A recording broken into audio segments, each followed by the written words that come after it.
Tonight, we will go on a journey together through ancient stories. Stories of ordinary people who discovered something extraordinary. Not through great effort or special abilities, but through moments of seeing clearly. Through learning to let life be as it is.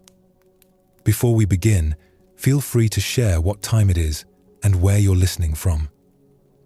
As these tales unfold tonight, you may notice something shifting. Your breath becoming slower. Your body releasing tension you did not know you were holding. Your mind growing quieter.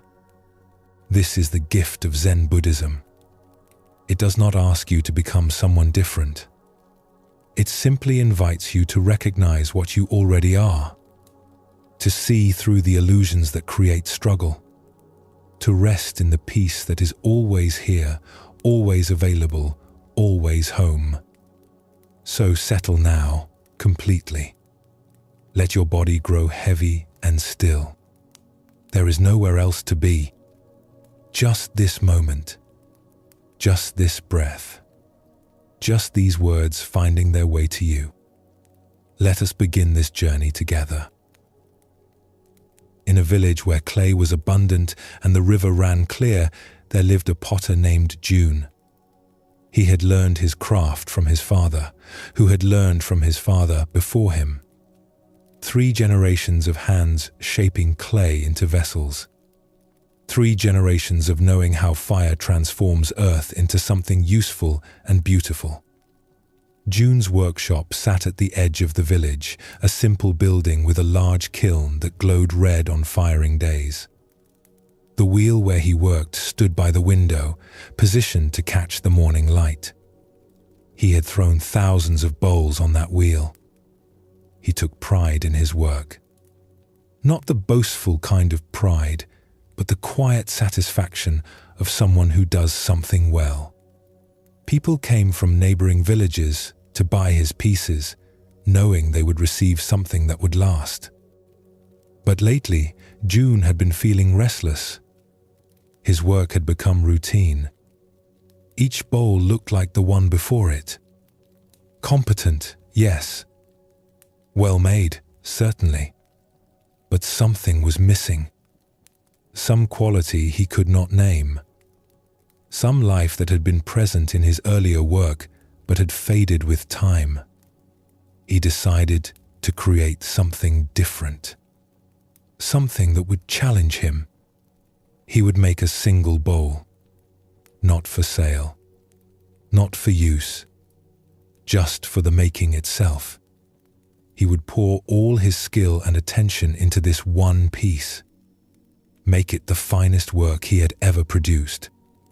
A bowl that would prove to himself that he had not lost whatever spark had once animated his hands.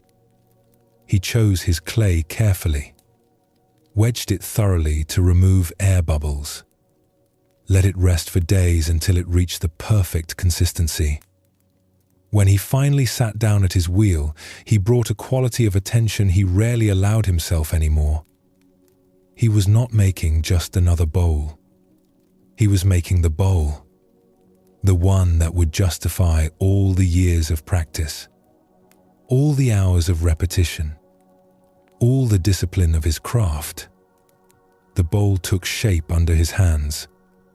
The walls rose evenly. The curve emerged exactly as he envisioned it. His fingers moved with confidence born from 10,000 similar movements. But this time, there was something else. A kind of conversation between his hands and the clay. The clay seemed to respond differently, to want to become this particular form. He trimmed it the next day with equal care. Each cut of the trimming tool precise. The foot ring perfectly centered. The thickness of the walls exactly right. Not so thin that they would be fragile. Not so thick that the bowl would feel heavy. Everything balanced. Everything considered. The bowl dried slowly, covered with cloth so it would not crack. June checked it several times each day. When it was leather hard, he applied the glaze. A simple ash glaze that he had mixed himself. Nothing fancy. He wanted the form itself to speak, not some elaborate decoration. The firing took 2 days. June tended the kiln personally, adjusting the temperature, watching the flame, feeling the heat. This was always the moment of vulnerability. No matter how skilled the potter, the fire had its own will. Sometimes pieces cracked. Sometimes glazes ran or bubbled. Sometimes something unpredictable happened in the heat and darkness of the kiln. When the kiln finally cooled enough to open, June waited. He made himself attend to other tasks.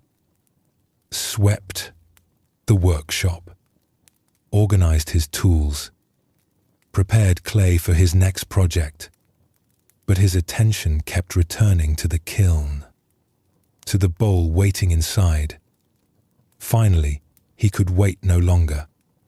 He opened the kiln door. The heat, still radiating from the interior, made him step back. But through the shimmering air, he could see the bowl. It sat on the middle shelf exactly where he had placed it. The color of the glaze looked good. The form appeared intact. He waited another hour for it to cool completely. Then, with hands that trembled slightly, he reached in and lifted the bowl out. It was beautiful, more beautiful than he had imagined. The glaze had broken in all the right places, creating subtle variations in color. The form was perfect. The weight in his hands felt exactly right. He turned it slowly, examining every curve, every surface. It was flawless, the finest thing he had ever made. He set it on his work table and stepped back to look at it properly. The morning light fell across its surface. The bowl seemed to glow from within, as if it had absorbed something of the fire that had transformed it. June felt a surge of satisfaction. He had done it. After all these years, he had finally created something truly exceptional. He walked around the table, viewing the bowl from different angles. And then he saw it. A crack. Thin as a hair, but unmistakable. It ran from the rim down about 2 inches, then disappeared into the curve of the wall. June's hands went cold. He picked up the bowl, held it close to his face. Yes, there it was. A flaw. Not in the making. Not in the glazing. Something that had happened in the firing. A stress crack. Invisible until this moment. But now that he saw it, he could see nothing else. The bowl was ruined. All that care. All that attention, all that hope of creating something perfect, destroyed by this single thin line that split the surface. He set the bowl down, afraid his hands might betray him and drop it. Better broken completely than existing in this state. Neither perfect nor obviously flawed.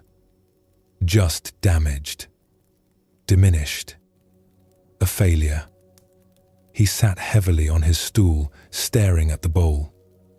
The crack seemed to mock him. All his skill meant nothing if the fire could undo it. All his attention meant nothing if something beyond his control could destroy his work. That afternoon, his old teacher came to visit. Master Hideo was nearly 80 now, his hands too bent with age to throw pots anymore, but his eyes still sharp. He visited June once each season, more out of friendship than any need to check on his former students' work. He saw the bowl immediately. Saw too the look on June's face. "Show me," Hideo said simply. June brought the bowl to him, pointed out the crack, waited for the old master's judgment. Hideo held the bowl in his weathered hands, turned it slowly, examined it from every angle. Then he looked at June with an expression that was hard to read. "Tell me what you see when you look at this bowl," Hideo said. "I see a flaw," June replied. "I see my finest work ruined by something I could not control." "Look again." June looked. The crack was still there, still obvious, still destroying the perfection he had worked so hard to achieve. "I see the same thing," he said quietly.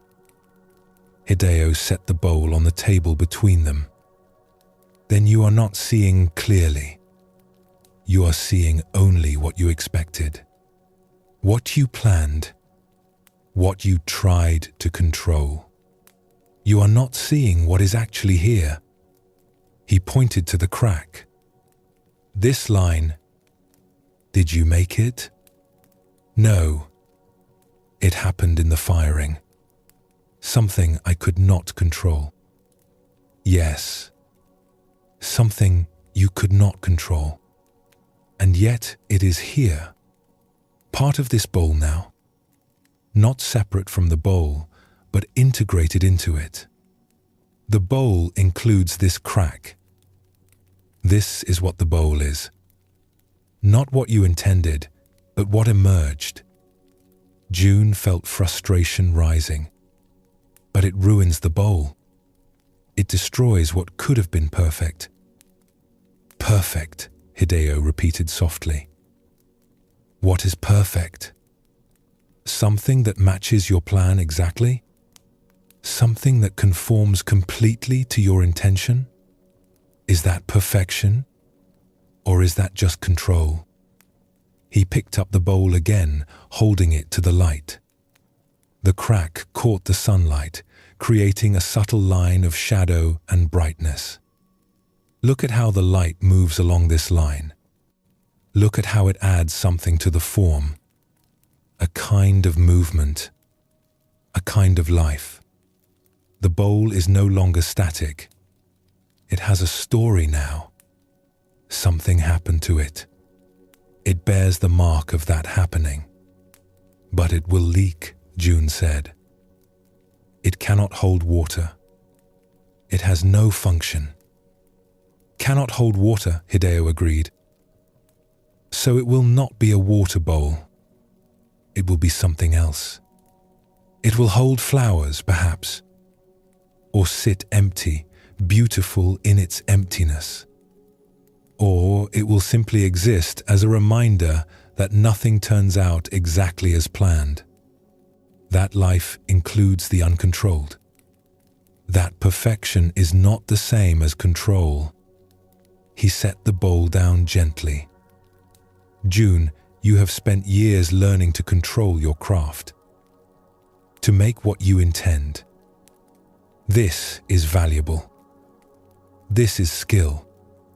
But now you must learn something else. You must learn to accept what emerges that you did not intend. To see beauty in what you did not plan. To recognize that the fire has wisdom too. That the clay has its own nature. That not everything is yours to determine." June sat with these words. They did not comfort him. They challenged him. He had built his identity as a potter on his ability to control outcomes, to make what he envisioned, to have his hands create what his mind conceived. And now his teacher was suggesting that this very ability was somehow limiting him. "For years I have watched your work," Hideo continued.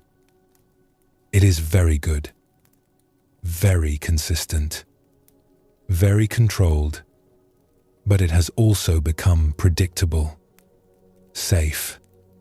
You know what each piece will be before you make it. There is no surprise anymore, no discovery. You have mastered control, but you have lost encounter. You no longer meet the clay. You no longer allow the fire to teach you. You only impose your will and call the result success or failure based on how well reality matched your intention. The old master stood slowly, his joints creaking. Keep this bowl. Live with it. Let it teach you. Every time you see that crack, remember that life includes what you cannot control. That beauty can emerge from what you did not plan. That your finest work might be the work that surprises you. That includes the unexpected. That shows you something you did not already know. After Hideo left, June sat alone with the bowl. He wanted to feel differently about it. Wanted to see what his teacher saw. But mostly, he still saw failure. Still saw the gap between his intention and the result. He placed the bowl on a shelf where he would see it every day. And every day, he looked at it with the same disappointment. The same sense of something ruined. But slowly, over weeks and then months, something shifted. He began to notice other things about the bowl. The way the glaze had pooled in certain places, creating depth he had not anticipated. The way the curve of the wall caught morning light differently than his other work. The way the crack itself seemed to give the bowl a kind of character, a story, a uniqueness that his other perfect bowls lacked. He noticed too how his other work was changing. He found himself being less rigid with his plans, allowing small variations to emerge, accepting that a bowl might take a slightly different form than he had envisioned, not forcing every outcome to match his intention exactly. One day, a tea master from a distant city visited his workshop. She examined his pieces carefully, appreciatively. But when she saw the cracked bowl on its shelf, she stopped. She stood before it for a long time, not speaking. Then she turned to June with eyes that were bright. "This bowl," she said. "Will you sell it?" June was surprised. "It is cracked. It cannot hold water." "I do not need it to hold water. I need it to hold attention, to remind me that beauty includes the unplanned. That tea ceremony is not about perfect control, but about meeting each moment as it is. This bowl teaches what I spend my life trying to understand." She paid him 3 times what she would have paid for a perfect bowl. And as she carefully wrapped it to carry away, June realized something. The crack had not ruined the bowl. The crack had completed it, had made it what it was always meant to be. Not a demonstration of his control, but a demonstration of something larger. The meeting of intention and chance, of skill and mystery, of human effort and natural process. His finest work was indeed the cracked bowl. Not because he had made it perfectly, but because the fire, the clay, the heat, the cooling, all of it together had made something he could never have planned. Something that included his skill, but transcended his control. Something more real, more alive, more true than any perfect bowl could ever be. The story of June and his cracked bowl speaks directly to something we all face. The deep desire to control outcomes, to make things turn out the way we plan, to have our efforts result in exactly what we intend. This desire feels natural. It feels like wisdom. After all, should we not try to do things well? Should we not aim for good results? But Zen Buddhism points to something subtle here. There is a difference between skillful effort and the demand for control. June brought skill to his work. He knew his craft. He attended to each step. This was valuable. This was appropriate. But somewhere in his practice, Skill had become control. Making had become demanding. He was no longer working with clay and fire. He was trying to force them to conform to his will.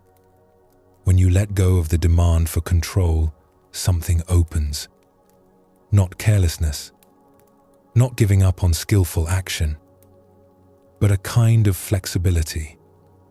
A willingness to meet what actually happens rather than what you plan to happen. An ability to find value in unexpected outcomes. This is true in your own life as well. The moments when things do not go according to plan, when the unexpected enters, when you cannot control the outcome, these moments often contain the most profound teachings. The cracked bowl became June's teacher. Every time he saw it, he remembered. Reality includes the uncontrolled. Beauty includes the unexpected. Life is richer when you allow it to surprise you. When you stop trying to force everything to match your plan, when you recognize that your finest work might be the work that includes what you never intended. In a province known for its medicinal herbs, where mountain slopes grew plants found nowhere else, there lived a physician named Tomoko.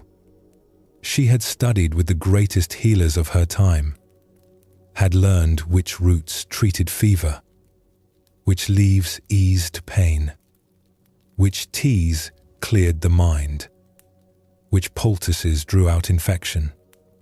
Her knowledge was deep, her skill respected throughout the region. She practiced in a small house at the edge of a village. People came to her with all manner of ailments. Some she could help immediately. A cut that needed stitching. A fever that needed cooling. A cough that needed soothing. Others required more time. Careful observation. Slow treatment. Gradual healing. But most who came to her left better than they arrived. Tomoko took satisfaction in this, in easing suffering, in returning people to health, in using her knowledge to make a difference. She saw herself as someone who helped, someone who healed, someone whose work mattered.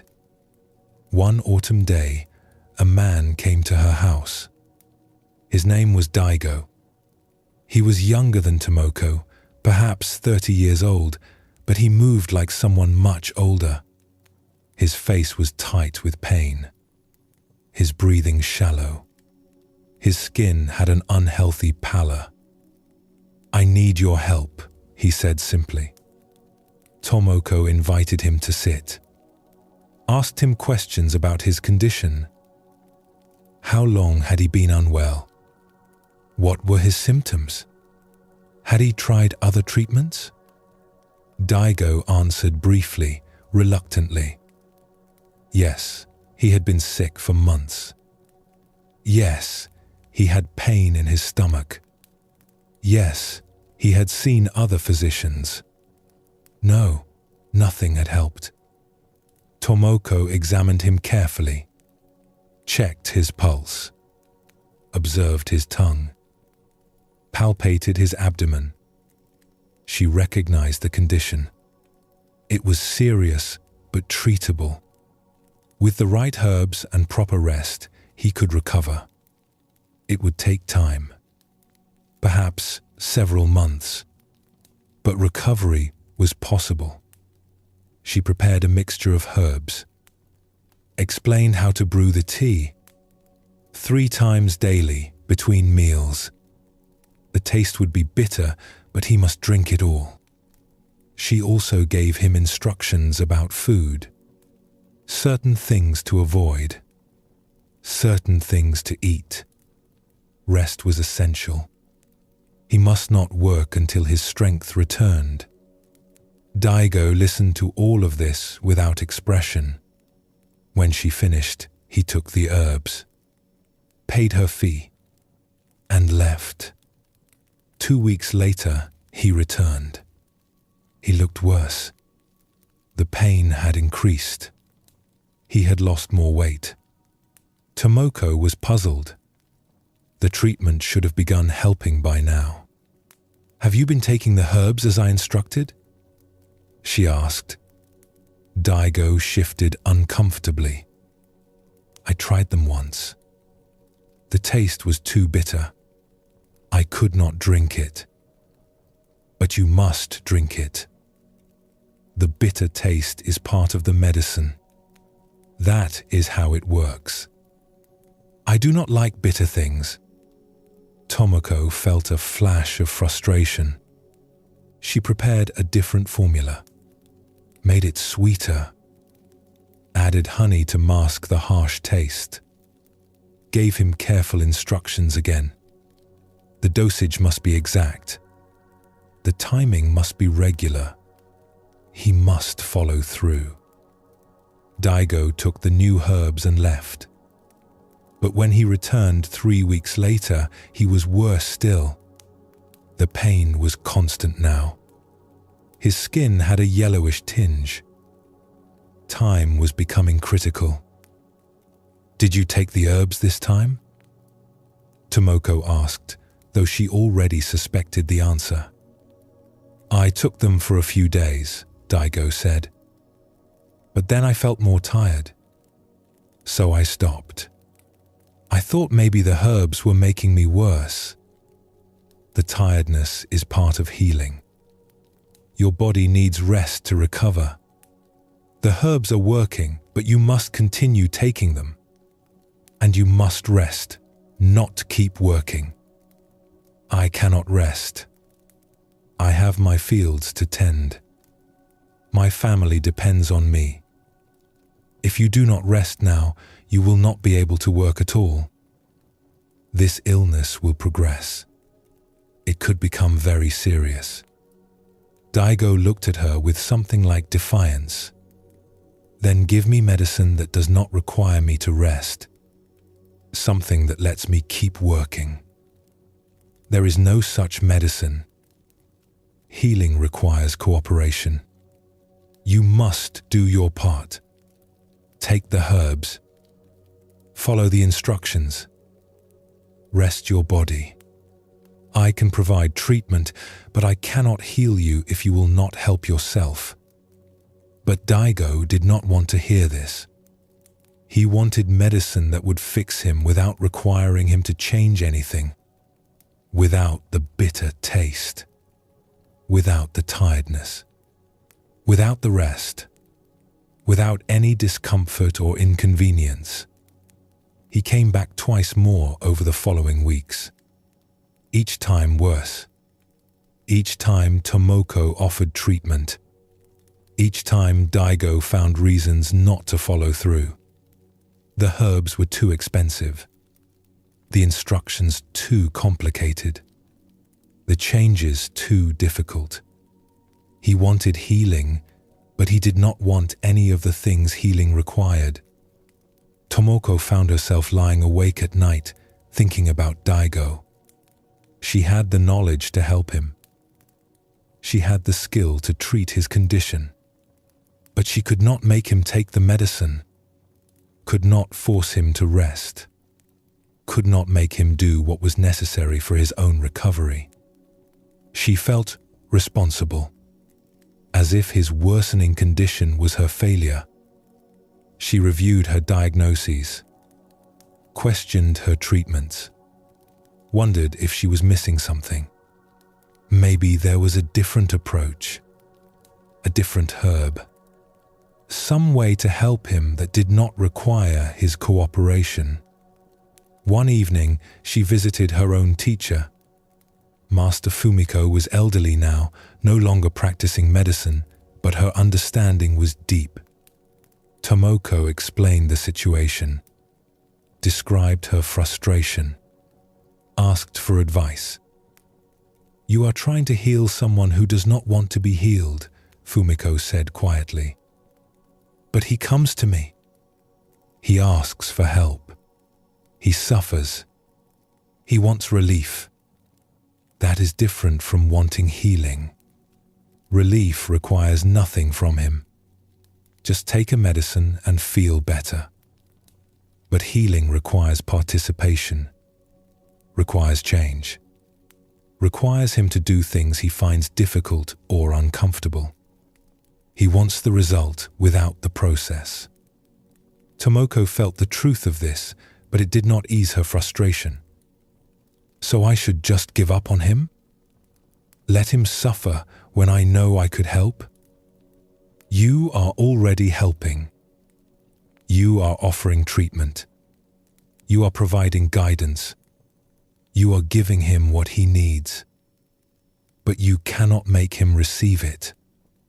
You cannot force him to drink bitter tea or rest his body or change his habits. That part is his, not yours. Fumiko poured tea for them both, the familiar ritual calming. You believe your job is to heal people. But that is not your job. Your job is to offer healing, to provide treatment, to share your knowledge. But healing itself requires the patient's participation. You cannot do it for them. You can only do it with them. But if he does not improve, people will say, I failed. That my treatment did not work. Let them say it. Their judgment does not change what is true. You did not fail. You offered skillful treatment. Daigo failed to receive it. That is different. You are responsible for your part, not for his. The next time Daigo came, Tomoko saw him differently. She still examined him carefully, still offered treatment, still explained what he needed to do. But when he found reasons not to follow through, she did not take it as her failure. She offered. He declined. That was the reality. Daigo, she said gently, I have medicine that can help you, but it will not help if you do not take it.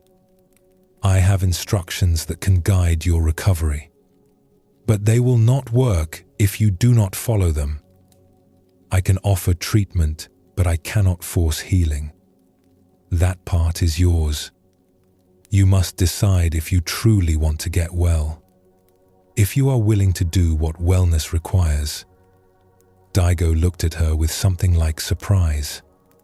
Previous physicians had pleaded with him, had tried to convince him, had taken responsibility for his choices. Tomoko was not doing that. She was making clear that healing was a collaboration, that she had her part and he had his, that her offering did not obligate him to receive, but his not receiving did not make her offering less valuable. I will think about it, Daigo said quietly. Good. When you are ready to participate in your own healing, I am here. My door is open. My knowledge is available. But I will not chase you. I will not take responsibility for choices that are yours to make. Daigo left. Tomoko did not know if he would return, did not know if he would ever choose healing over comfort. But she felt a weight lift from her shoulders. She had done her part. She had offered what she could offer. The rest was not hers to control. 3 months later, early in winter, Daigo appeared at her door again. He looked terrible, gaunt, weak, barely able to stand. But his eyes were different, clearer somehow, more present. I am ready, he said. Ready to do what is needed. All of it. The bitter tea. The rest. The changes. Whatever it takes. I am ready now. Tomoko invited him in, prepared new medicine, gave clear instructions. But this time, she did not carry the burden of whether he would follow them. She had offered. He would choose. That was how it worked. Daigo did follow through this time. Drank the bitter tea without complaint. Rested even though it was difficult. Made changes even though they were uncomfortable. And slowly, over many months, he recovered. His color returned. His pain eased. His strength came back. When he was finally well, he thanked Tomoko with deep gratitude. "I am sorry I wasted so much time. Sorry I did not listen at first." "You were not ready," Tomoko said simply. "Readiness cannot be forced. It emerges in its own time. But you could have given up on me. Could have refused to see me. I offered what I could offer. That is my part. Whether you received it or not was your part. I cannot control your choices. I can only make my offering available." After Daigo left, Tomoko sat in her treatment room thinking about what she had learned. She was a healer, yes, but healing was not something she did to people. It was something she participated in. She offered knowledge, skill, medicine, guidance. But the other person had to receive, to cooperate, to do their part. She could not control that. Could not force it. Could only make her offering and let it be received or not. This understanding changed her practice. She still worked with great care and skill. Still offered her best knowledge. But she no longer carried the weight of outcomes she could not control. She did her part fully. Then released the results. Offered without attachment to whether the offering was accepted. Some patients improved. Some did not. Some followed her guidance. Some ignored it. But Tomoko remained steady, available, clear about her role and its limits. She could offer healing. She could not force it. And in accepting this truth, she found a peace that had eluded her when she believed she should be able to heal everyone who came to her door. Tomoko's peace came not from controlling outcomes, but from clarifying her role. She could offer. That was her part. She could offer with skill and care and genuine desire to help. But the receiving was not hers to control. And in accepting this limit, she found the freedom to continue offering without the burden of trying to force acceptance. This is the wisdom Zen Buddhism points to again and again. Do your part. Do it fully. Do it with attention and care. But then release the results. Offer without attachment to outcome. Act without demanding specific results. Give without controlling how your gift is used. In this release, in this letting go of control, there is a profound peace. Not the peace of getting what you want, but the peace of accepting what you cannot control. The peace of understanding where your responsibility ends and another's begins. As you rest here, breathing slowly, these teachings settle into your awareness. Control is exhausting. The constant effort to make everything conform to your plan drains energy and creates struggle. But letting go of control does not mean abandoning skillful action. It means understanding the difference between doing your part and controlling outcomes, between offering fully and demanding acceptance. And in releasing the demand for control, you discover something unexpected. Life becomes more interesting, more alive, more full of possibility. Because when you stop forcing everything to match your plan, you allow reality to surprise you, to teach you, to show you what you could not have imagined. This is the gift of letting go. not passivity, not defeat, but the recognition that your peace does not depend on controlling outcomes. It depends on understanding your part and doing it fully while releasing what is beyond your influence. The teachings of Zen Buddhism return us always to this simple truth. Meet life as it actually is, not as you demand it should be. Work with what is here, not with what you wish were here. Offer your best, then let go of the results. In this release, this letting go, this acceptance of life's uncontrollable nature, there is a peace deeper than any control could ever provide. In a town known for its scholars and artists, where festivals celebrated calligraphy and poetry, there lived a man named Takeshi. He was a calligrapher of great reputation. His brushwork had won recognition at competitions throughout the province.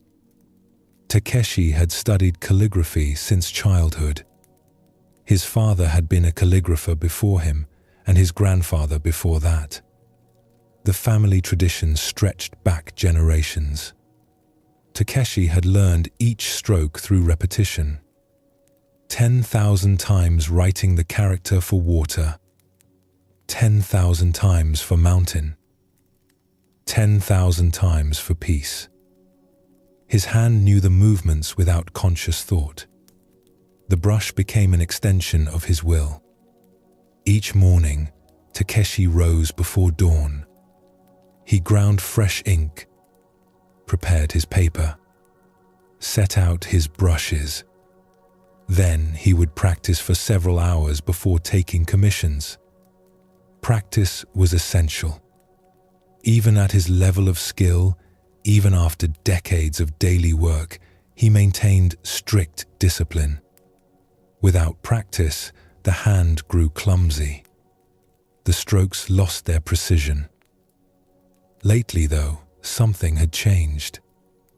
Something Takeshi could not quite identify. His technical skill remained excellent. His characters were still well formed, but they had lost something. A quality he could not name. When he looked at his recent work, he saw competence, correctness, but not life, not energy. The characters sat on the page perfectly balanced, but somehow dead. This troubled him deeply. At first, he thought he needed more practice. So, he increased his hours, woke earlier, practiced longer, ground his ink with more care, selected his brushes with more attention. But the problem persisted. His work remained technically perfect and somehow lifeless. He examined scrolls from his earlier years, work he had done as a younger man before his reputation was established. Those characters had something his current work lacked. They were less perfect in their form. Sometimes the balance was slightly off. Sometimes the stroke pressure varied more than it should. But they were alive. They had energy. They seemed to breathe on the page. What had he lost? What had changed between then and now? One afternoon, a young girl came to his studio. She was perhaps 8 years old, daughter of a neighbor. She had watched Takeshi through his window many times and was fascinated by calligraphy. Her mother had given permission for her to visit and observe. Takeshi set her up in the corner with paper and a simple brush. He showed her how to hold it, how to grind ink, how to begin learning the basic strokes. Then he returned to his own work, preparing a commission for a merchant family. Important characters that needed to be perfect. He could hear the girl behind him, the sound of her brush on paper. Soft, hesitant, uncertain. He smiled to himself, remembering his own early attempts. How clumsy his first strokes had been. How long it had taken to develop control. After an hour, he finished his work. He looked at what he had created. The characters were flawless, perfectly balanced, exactly correct, and completely without life. He felt a familiar frustration rising. What was he doing wrong? The girl spoke from behind him. "Master Takeshi, may I show you what I made?" He turned, ready to offer gentle correction. She held up her paper. On it were several attempts at the character for joy. They were terrible from a technical perspective. The strokes were uneven. The balance was wrong. The proportions were off. Everything about them violated proper form. But they were alive. They were joyful. They danced on the page with an energy that made Takeshi's perfect characters look dead by comparison. He stared at her work, something shifting in his chest. "Tell me," he said quietly, "what were you thinking about as you wrote these?" The girl looked confused by the question. "Thinking about?" "I was not thinking. I was just writing. Trying to make the character for joy look like joy feels." "And how does joy feel?" "Like jumping. Like laughing. Like when you are so happy you cannot hold still." She looked at her characters. "I know they are not right. The teacher at school says my writing is too messy. But I was trying to show how joy moves." Takeshi looked at his own work again. What had he been thinking about as he wrote?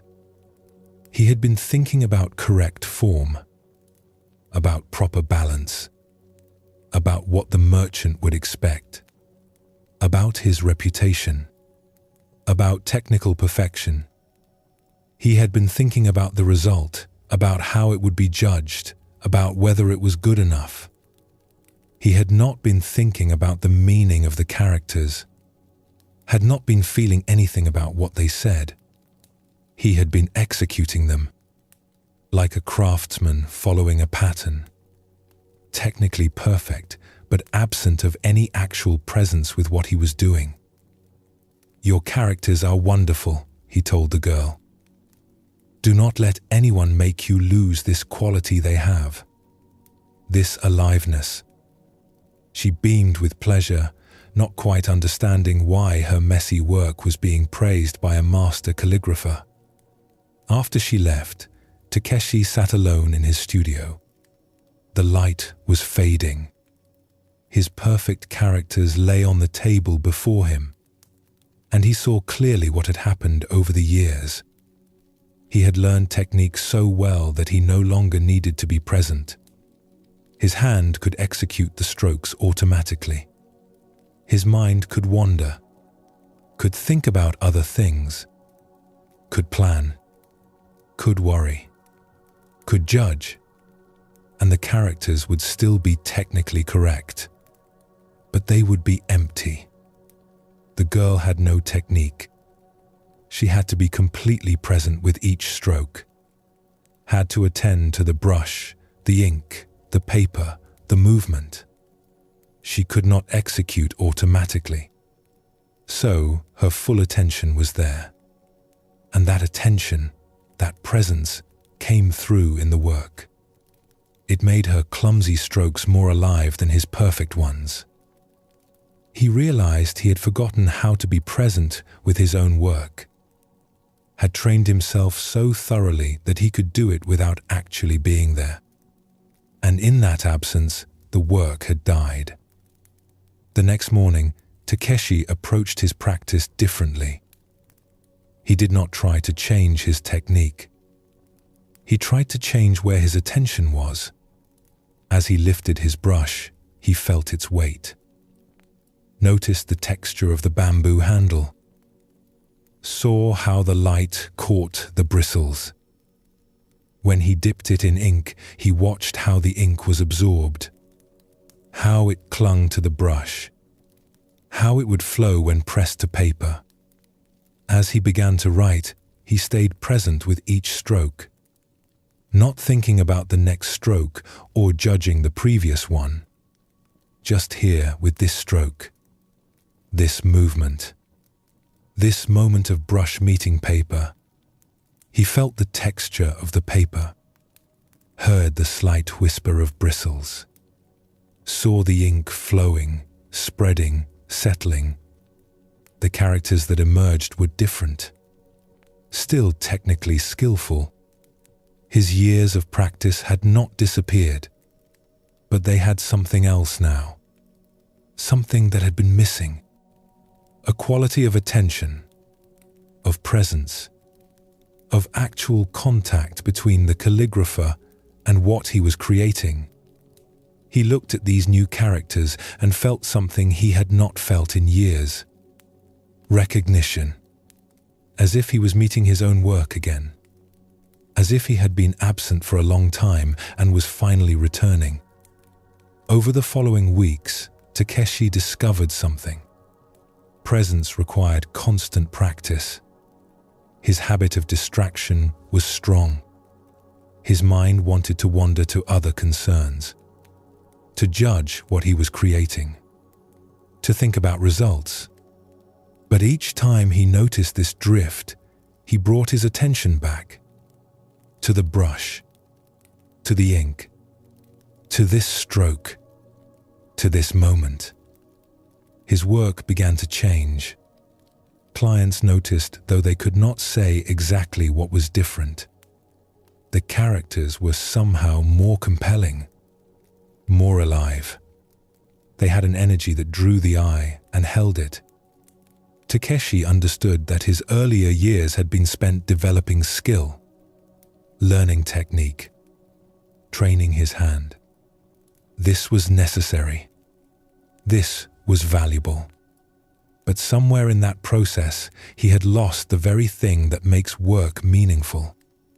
He had lost presence, had lost the quality of actually being there with what he was doing. The girl had given him a teaching she did not know she was offering. That technique without presence is dead. That skill serves nothing if you are not actually there to use it. That the quality of your attention matters more than the perfection of your execution. He kept a small scroll the girl had made hanging in his studio. Her messy, joyful characters reminding him daily, be here, be present. Let your attention meet what you are doing. This is where life enters the work. Not in perfect technique, but in the presence brought to that technique. The invitation of Zen Buddhism is simple. Come back. Be here. Not forever. You will wander again. But when you notice you have wandered, return. To this breath. To this step. To this taste. To this moment. To actual presence with what is actually happening. This does not require you to be perfect. The girl's calligraphy was technically terrible, but it was present. It was alive. Presence is not about doing things perfectly. It is about being there while you do them. About bringing your full attention to whatever is here rather than dividing your awareness between what is here and what you wish were here or fear might be coming. When you live with more presence, everything becomes richer. Not because circumstances improve, but because you are actually experiencing your circumstances rather than thinking about them.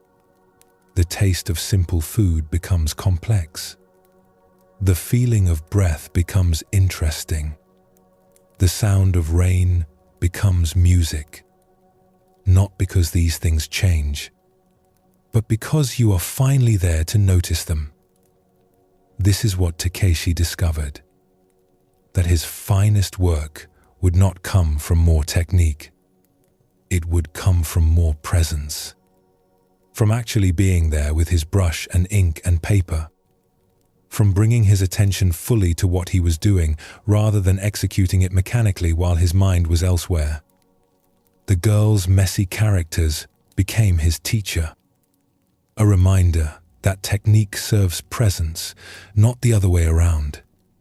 That skill is valuable only when animated by actual attention. That the quality of your work, the quality of your life, depends not on how perfectly you perform, but on how fully you show up. A merchant named Hiroshi made his living trading silk. He traveled between villages and towns, buying from weavers and selling to those who could afford fine cloth. Over 20 years, he had built considerable wealth. His home was comfortable, his family well provided for. He had accumulated enough that he no longer needed to work, but he continued because he enjoyed the challenge of negotiation and the satisfaction of a successful trade. Each spring, he made a journey to the mountain villages where the finest silk was produced. The trip took 2 weeks. He would fill his cart with bolts of silk, carefully wrapped and protected, then make the long journey back to sell them in the larger towns. The profit from this annual trip sustained him through the rest of the year. This particular spring, Hiroshi set out with his most valuable load yet. He had spent the winter accumulating funds, and he had purchased silk of exceptional quality. The cart was heavy with it. More wealth than he had ever carried at one time. Enough to secure his family's future for many years. The journey went smoothly for the first week. Good weather, clear roads, no trouble. Hiroshi felt satisfied. Everything was proceeding as planned. On the 8th day, as he traveled through a narrow mountain pass, 3 men stepped onto the road ahead of him. They carried clubs. Their faces were covered. Bandits. Hiroshi's heart began to pound. He thought about turning the cart around, but the path was too narrow. He thought about outrunning them, but his cart was too heavy. There was nowhere to go. The bandits approached. One of them spoke. "Get down from the cart." Hiroshi climbed down slowly.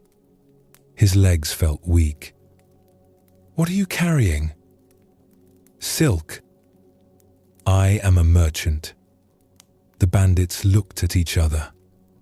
Silk was valuable, easy to carry, easy to sell. They moved to the cart and began pulling back the coverings. When they saw the quantity and quality of what Hiroshi carried, they smiled. "You are a wealthy man," one of them said. "That silk represents years of work," Hiroshi said. His voice was shaking. "My family depends on it. Please, take some, but leave me enough to survive." The bandits ignored him. They began transferring the bolts of silk to their own packs. Methodically, taking everything. Hiroshi watched his wealth disappearing. 20 years of careful work. Gone. His family's security. Gone. His future. Gone. "Please," he said again. But they did not respond.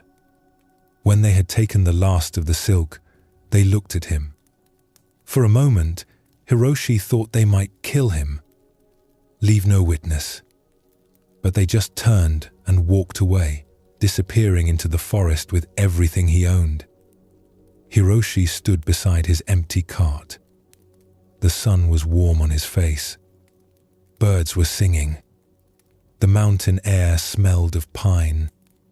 Everything appeared peaceful, beautiful. But inside him, there was only emptiness and growing panic. What would he tell his wife? His children? How would they survive? He had no goods to sell. no money to buy more. Everything was gone. Years of effort reduced to nothing in a few minutes. He sat down on the ground beside the cart.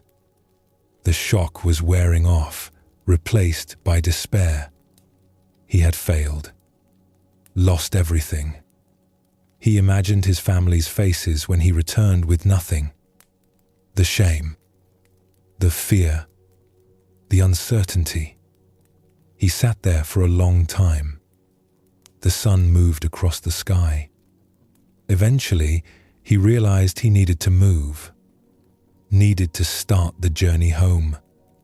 Needed to face what he had lost. As he stood and brushed off his clothes, he noticed something strange. The panic was still there. The worry about the future. But there was something else too. Something he had not expected. A kind of lightness. For 20 years, he had been carrying something he had not quite noticed. The weight of wealth. The constant concern about protecting it. The worry about losing it. The need to guard it. The fear of thieves or fire or poor decisions. All of that weight had been so constant he had stopped noticing it. But now it was gone. He had nothing left to lose. Nothing left to protect. The worst had happened, and he was still here. Still breathing. Still able to walk. Still alive. He started walking, leading his empty cart. The first day was difficult.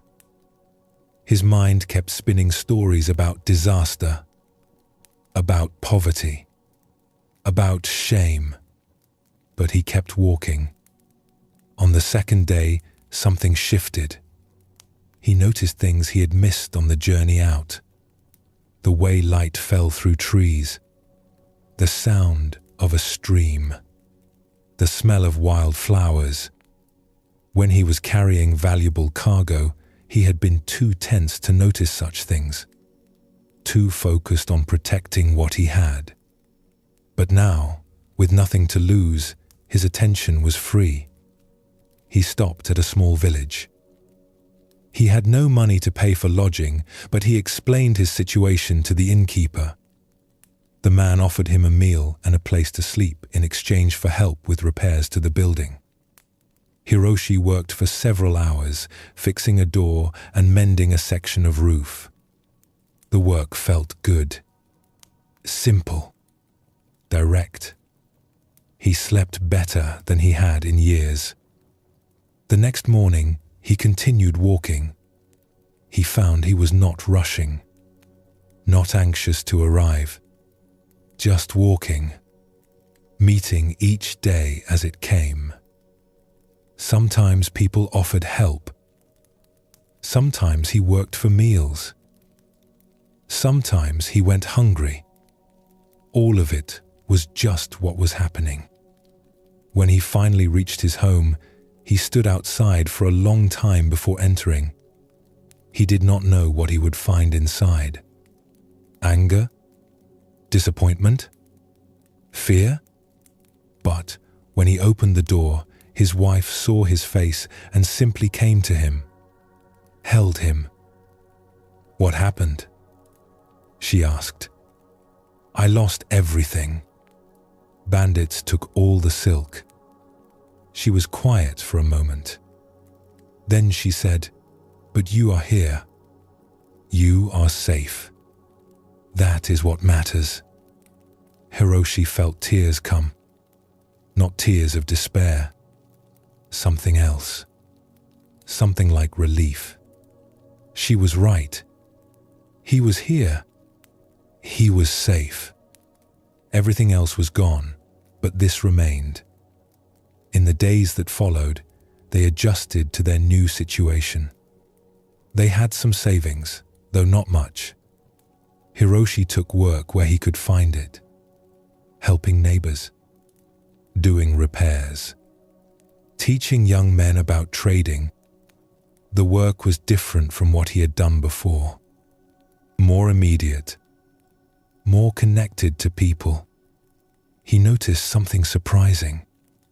The fear that had driven him for so many years, the fear of not having enough, had quieted. He had lost everything and discovered that he could survive it, that he was not destroyed by it, that something essential remained even when everything else was gone. His wife noticed the change. "You seem different," she said one evening. "I feel lighter," he said. "I did not realize how heavy it was carrying all that wealth. Not just the silk, but the worry about it, the need to protect it, the fear of losing it. Now it is gone, and I am still here. We are still here, and that is enough." Months later, Hiroshi slowly began to rebuild. He started small, a few modest trades, but he held his new wealth differently, not as something that defined him, not as something he needed to cling to, just as something he had for now, something that could be lost again and he would still be all right. The bandits had taken his silk, but in taking it, they had given him something unexpected: freedom from the weight of possession, recognition that what he truly needed was much smaller than what he had been protecting. Understanding that loss, even devastating loss, could be survived, that he was larger than anything that could be taken from him. The story of Hiroshi and the bandits touches something tender in human experience: the fear of losing what we have, the weight of protecting what we own, the belief that our security depends on holding tight to what we have accumulated, and the surprising discovery that comes sometimes when loss arrives despite our best efforts. Hiroshi had spent 20 years building wealth. This is natural. He worked hard, provided for his family, accumulated resources to protect against future hardship. Nothing wrong in any of this.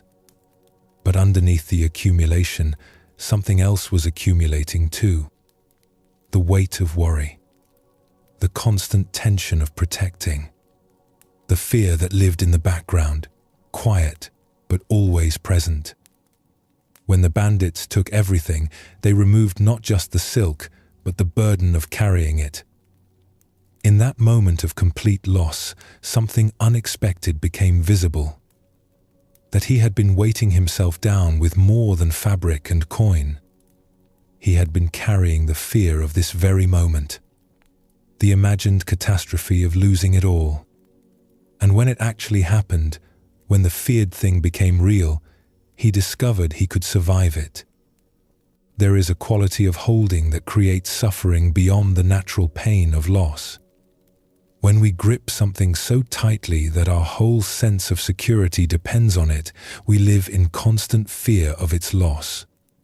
The possession becomes a burden as much as a benefit. We protect it, worry about it, organize our lives around keeping it. And in all this protecting, we lose a certain ease, a certain lightness, a certain freedom to simply be present with what is actually here. Hiroshi discovered that with nothing left to protect, his attention became available for other things: the beauty of the forest, the kindness of strangers, the simple satisfaction of work done for its own sake. These things had always been there, but he had not quite seen them. His attention had been occupied elsewhere, on guarding, on accumulating, on maintaining what he had built. The lightness he felt was not joy at his loss. It was relief from the burden of protection, the discovery that even in poverty, even in failure, something essential remained. He was still here, still capable of walking and working and connecting with others, still able to experience moments of simple presence. The loss had removed layers of accumulated worry and revealed something underneath that had always been there but obscured. Zen Buddhism points to this again and again, that we confuse what we have with what we are, that we build identities around possessions and accomplishments and circumstances. And when these things are threatened or lost, we feel our very existence is threatened. But this is confusion. What we are goes deeper than what we have, remains when what we have is removed, cannot be taken by any bandit or destroyed by any circumstance. This does not mean we should not work or build or accumulate, but it suggests a different relationship with what we accumulate, holding things lightly, using them, enjoying them, but not building our entire sense of security or identity around them, recognizing that they are temporary, that they can be lost, and that we will continue even if they are. The bandits appeared as destroyers. They took what Hiroshi had spent years building, but in taking it, they inadvertently revealed something, that he could survive the loss, that what he fundamentally was remained even when what he had was gone, that the weight he had been carrying was heavier than he knew. This was not their intention, but it was the outcome nonetheless. Sometimes loss teaches what accumulation obscures. That security does not come from how much we have, but from understanding what we actually need. That freedom does not come from having more, but from fearing loss less. That we are more resilient than we imagine, more capable of surviving difficulty, more able to find what we need even when we think everything is gone. Hiroshi began to rebuild his life on a different foundation, not on the belief that enough wealth would finally make him secure, but on the recognition that he could work with whatever he had, that he could meet circumstances as they arose. That loss could happen again and he would survive it again. This was not defeat. It was a kind of wisdom, a kind of freedom that comes not from having everything, but from knowing that having nothing is survivable. In the capital city, in a temple known for its library, a man named Takeo spent his days with ancient texts. He was a scholar and scribe. His work was to copy important manuscripts to preserve them for future generations. He had been doing this for 40 years, day after day, page after page, character after character. His brushwork was meticulous, his copies faithful to the originals. His life's purpose was preservation.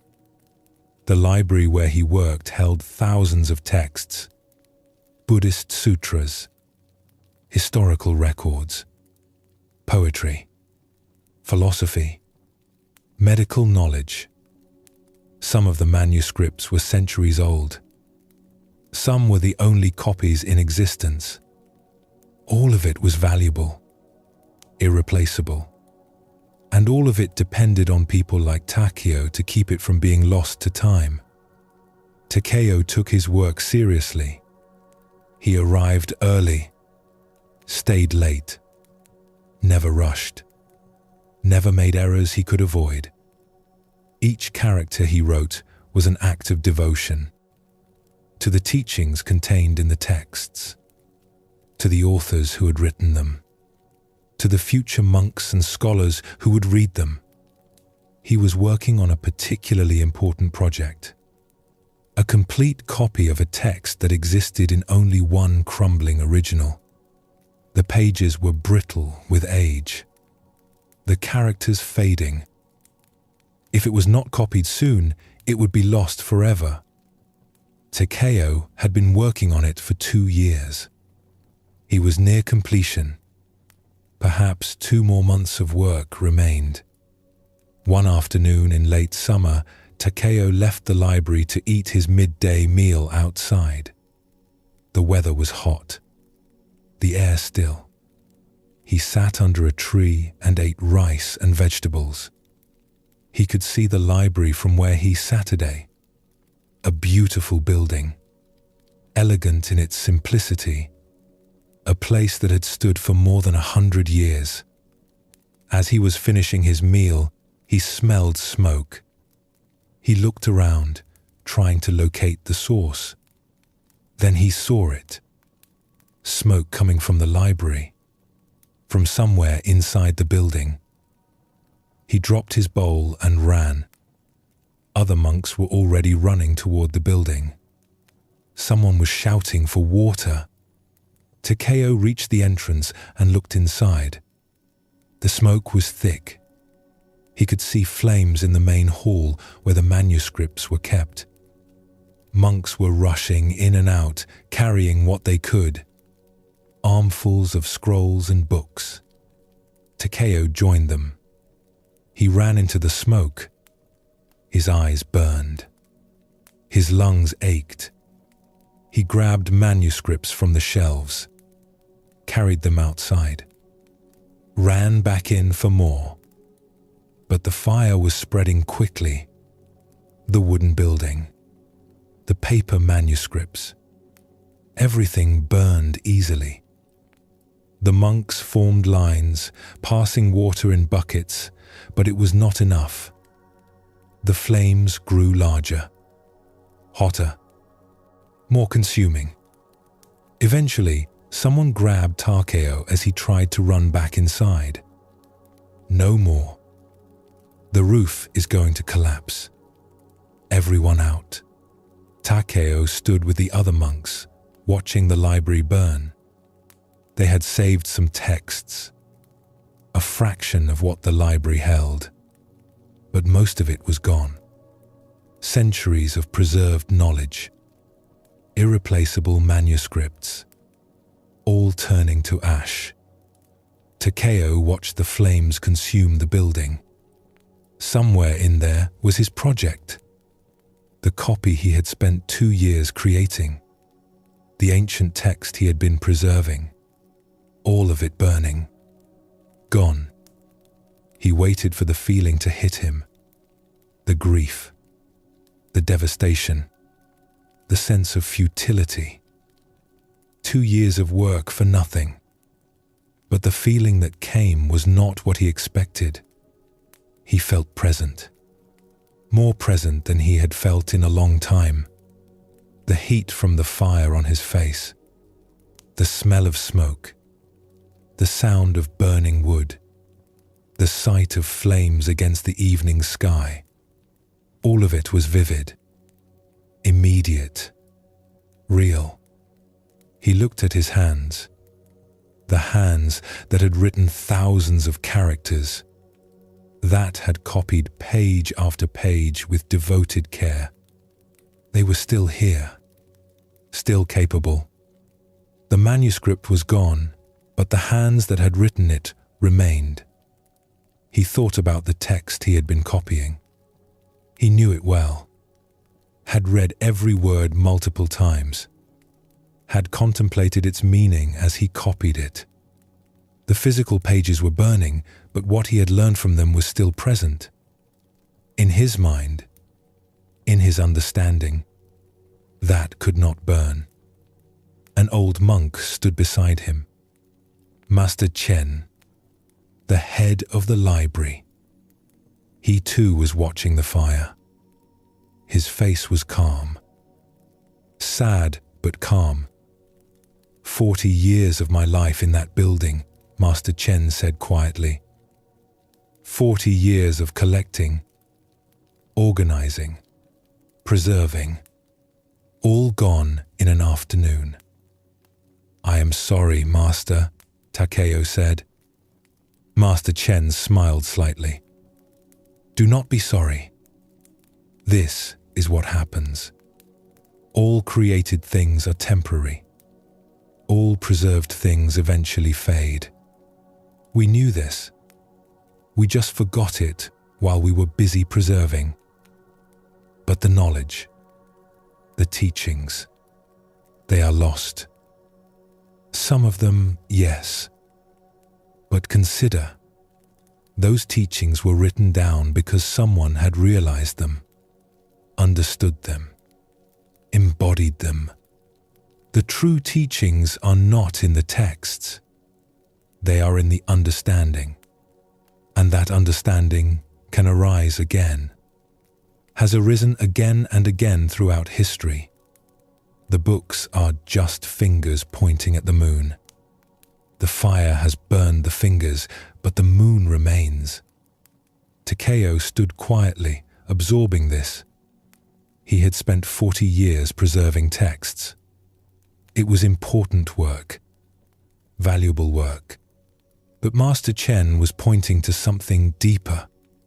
The texts were not the teachings themselves. They were records of understanding, maps, tools, and tools can be remade. As the fire finally died down, leaving only smoking ruins, the monks began to assess what they had saved. It was not much, a few hundred texts out of thousands. But it was something, a beginning for rebuilding. In the days that followed, Takeo felt a strange mixture of sadness and clarity. Sadness for what was lost, for the beautiful manuscripts that no longer existed, for the years of work that had burned, but clarity too, about what truly mattered, about what could be lost and what could not. He realized he had been holding his work in a certain way, as if the preservation of the physical texts was the ultimate goal, as if keeping the paper and ink from fading was what mattered most. But now, with the texts gone, he saw differently. The physical preservation was valuable but not ultimate. What truly mattered was keeping the understanding alive, keeping the teachings relevant, keeping the wisdom available to those who sought it. The manuscripts he had copied were gone, but he had read them, studied them, contemplated them. That engagement had changed him, had deepened his understanding, and that understanding remained. The fire could not touch it. Master Chen gathered the monks who had worked in the library. "We will rebuild," he said. "We will begin again. Some texts can be copied from other libraries. Some we will have to do without. But we will continue the work of preservation. Not because we can keep things forever. We cannot. But because each generation needs access to the wisdom of previous generations. We preserve not to defeat impermanence, but to work with it, to pass things forward while we can." He looked at Takeo. "You spent 2 years on a manuscript that is now ash. Do you regret that time?" Takeo thought about this. Did he regret it? He had learned much while copying that text, had developed his skill, had deepened his understanding of the teachings it contained. "No," he said slowly. "I do not regret it. The work had value even if the product is gone." "Yes," Master Chen said. "The value was in the doing, not just in the thing produced.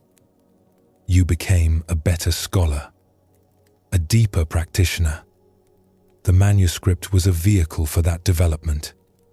Its loss is sad, but not a negation of the time spent." Takeo began working on rebuilding the library. But he worked with a different spirit. Still careful, still devoted, but not as attached to outcomes. He understood now that whatever he created could be lost, could burn or fade or be destroyed. But the work itself had value, the attention brought to it, the understanding developed through it. These things remained even when the product was gone. He also noticed something else. He enjoyed his work more. When he had believed preservation was ultimate, there was always an undercurrent of anxiety. The manuscripts were fragile. Time was relentless. Decay was inevitable. He was fighting a losing battle. But now, understanding that loss was inevitable, there was a kind of peace. He was not trying to defeat time. He was just working with what was here, preserving while preservation was possible, and knowing that when it was no longer possible, that would be all right too. The library was eventually rebuilt. New manuscripts were added. Some of what was lost was recovered from other collections. Some was gone forever, but the work continued. And Takeo continued his careful copying. Each character written with full attention. Not because it would last forever, but because this moment of writing was valuable in itself. The work was its own reward. The preservation was a gift to the future, but a gift given without expectation of permanence. The fire had taken much, but it had also given something, a clarity about what matters, a recognition of impermanence, not as enemy, but as simple truth, a freedom from the anxiety of trying to make the temporary permanent, and in that freedom, a deeper appreciation for the work itself, for the simple act of brushing ink onto paper, for the quiet satisfaction of faithful copying, for the privilege of engaging with ancient wisdom, even briefly, even knowing that everything eventually returns to ash. This story of Takeo and the burning library points to a deep truth about all creative and preservative work. We build, we create, we maintain, we preserve. All valuable activities, all worth doing. But underneath, often unexamined, sits a belief that somehow we can make the temporary permanent, that our efforts will defeat time, that what we create or preserve will last forever. And this belief creates a subtle anxiety that colors all our work. When the fire came, it destroyed 40 years of careful preservation, thousands of manuscripts, centuries of accumulated wisdom, all gone in an afternoon. This was genuine loss, real tragedy. The texts that burned were valuable. Their destruction was not good. Takeo's sadness was appropriate. But within the loss, something else emerged. A recognition that had always been true but obscured by the daily work of preservation. That everything created is temporary. That all efforts to preserve are ultimately futile against the vastness of time. That the manuscripts were always going to fade eventually. The fire just made it happen sooner. This recognition could have been devastating. Could have made all efforts seem pointless. If everything eventually burns or fades, why bother creating or preserving anything? But what Takeo discovered was different. The value of his work was not only in the product, it was in the doing itself. The attention he brought to copying. The understanding he developed through engaging with the texts. The skill he refined.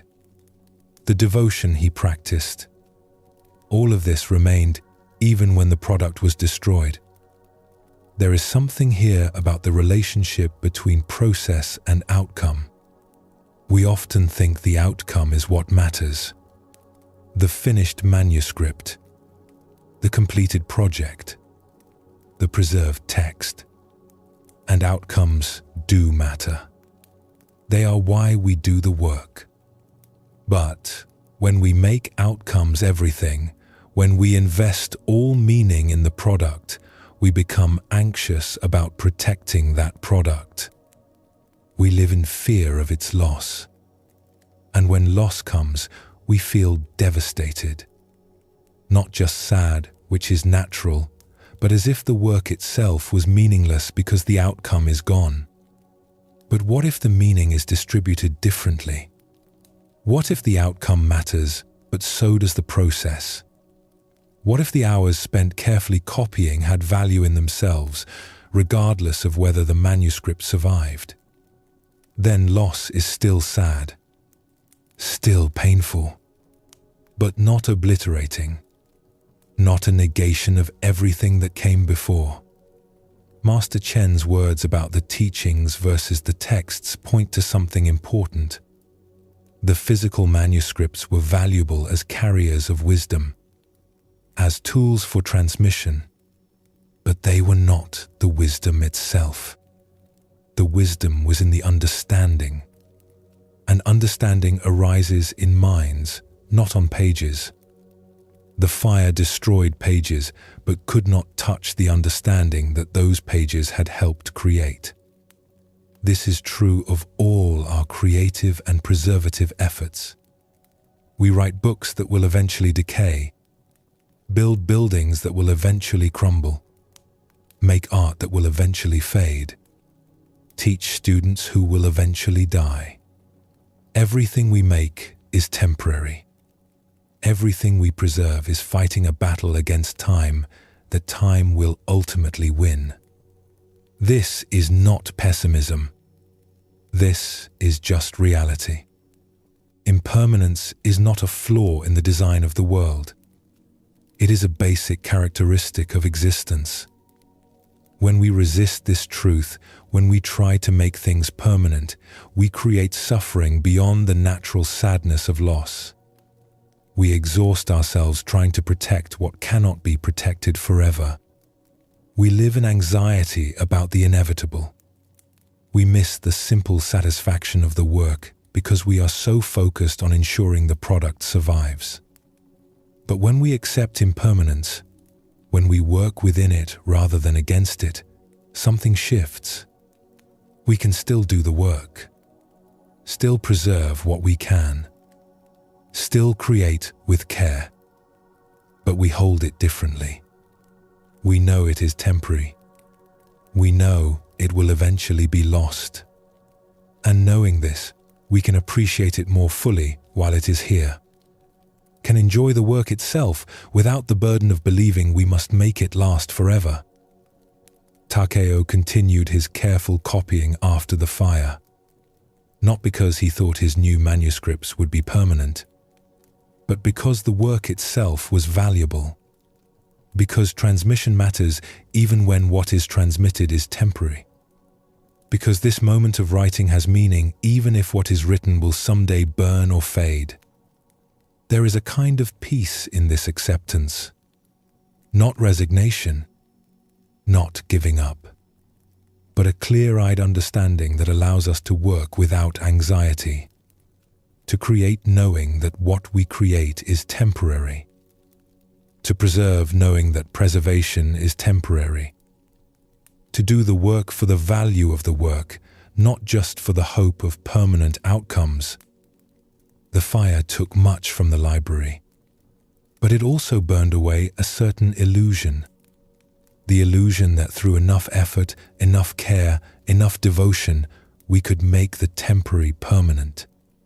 That illusion creates suffering. Its removal, painful as the process was, created a clearer relationship with the work. Takeo was free to copy manuscripts without the weight of believing he was protecting them forever. Just protecting them for now. Just offering what he could while circumstances allowed. And that was enough. As you continue resting, breathing gently, these reflections on impermanence settle naturally. Loss is part of life. Change is constant. Everything we build and create and preserve is temporary. This is not something to fear. It is simply true. And in accepting this truth, rather than fighting against it, there can be a surprising lightness. A freedom to engage fully with what is here, knowing it will not last forever. Knowing that is perfectly all right. The silk merchant discovered he could survive loss. The scholar discovered his work had value beyond its products. Both learned something about holding life lightly, not carelessly, but without the desperate grip that comes from believing we can make the temporary permanent. This is what Zen Buddhism points toward. Not detachment in the sense of not caring, but a clear understanding that allows us to care deeply while knowing that everything changes. Everything ends. And we continue anyway, able to find what we need, able to work with what is here, able to meet each moment as it arrives. In a mountain village, a craftsman named Riku spent his days making mirrors. Not the large decorative mirrors found in wealthy homes, but small hand mirrors of polished bronze. Simple tools that allowed people to see their own faces. His workshop was modest. A furnace for melting metal. Tools for shaping and polishing. A grinding stone worn smooth from years of use. Riku had been making mirrors for 20 years. The work was repetitive but satisfying. Each mirror required the same careful process. Casting the bronze disc, grinding the surface, polishing until it reflected clearly. He had made thousands of them, each one eventually carried away by a customer to look at their own reflection. Lately, though, a question had been troubling him. A question that arose each time he handed a finished mirror to someone. They would look into it, see their face, and be satisfied. But what were they actually seeing? What was this self that appeared in the polished surface? The question grew stronger. He found himself staring at his own reflection between tasks, looking at the face that looked back at him. Was that who he was? That face? Those features? If he closed his eyes, he still felt like himself. So was the reflection him or just an image? He tried to push the question aside. It was interfering with his work. Mirrors were for seeing, not for philosophical confusion. But the question persisted, grew larger, until he realized he needed to find someone who might understand. There was a musician in the village, a man named Kaito who had been blind since birth. He played the flute at festivals and gatherings. His music was beautiful, clear and expressive. People said he saw more than most people with eyes. Riku visited him one evening, found him sitting outside his home, the flute resting across his lap. "Master Kaito, I have a question that troubles me. May I ask it?" "Of course. Sit." Riku settled on the ground beside him. "I make mirrors. Each day, people look into them and see themselves.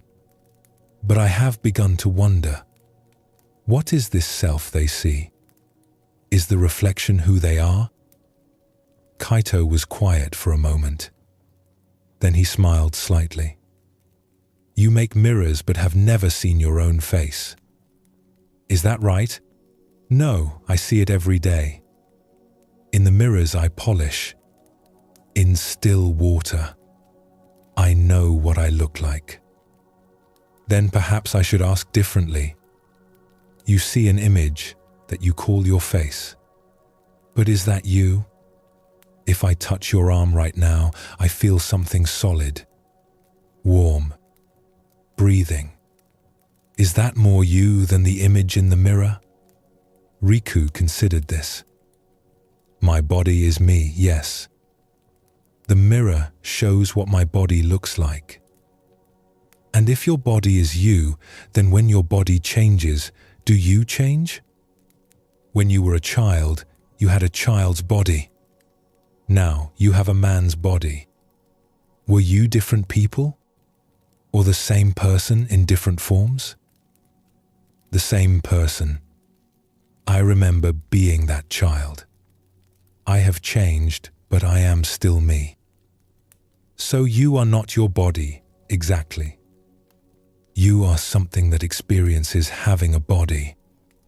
Something that continues while the body changes. Kaito lifted his flute. When I play this instrument, am I the flute? Or am I the one playing it? You are the player, not the instrument. Yes. And you are not the body. You are the awareness that experiences the body. The consciousness that looks through the eyes, hears through the ears, feels through the skin. That awareness has no face, has no form, cannot be reflected in any mirror. Riku felt something shift. But if I am not my body, not my face, then what am I? That is the question, is it not? What are you? Not what do you look like. Not what is your name or your history or your thoughts. But what are you in your most fundamental nature? Kaito turned toward him, his blind eyes somehow seeing more than most eyes did. I have never seen a face. Not yours. Not my own. Not my mother's or father's. I have never known what anyone looks like. And yet, I know people. I recognize them by their voice, their presence, the quality of their being. To me, identity has nothing to do with appearance. Then how do you know who you are? I am the awareness that hears, that feels, that experiences this moment. Not the experiences themselves, but that which knows them. Like you are the mirror maker, not the mirror. You create reflections, but you are not the reflection. Riku sat with this. So the mirrors I make, they show something true, but not the deepest truth. They show appearance, but not essence. Yes? And this is why people look in mirrors with such concern. They see an image and think that is who they are. They worry about how they look because they believe appearance defines them. They fear aging because they think they are their body.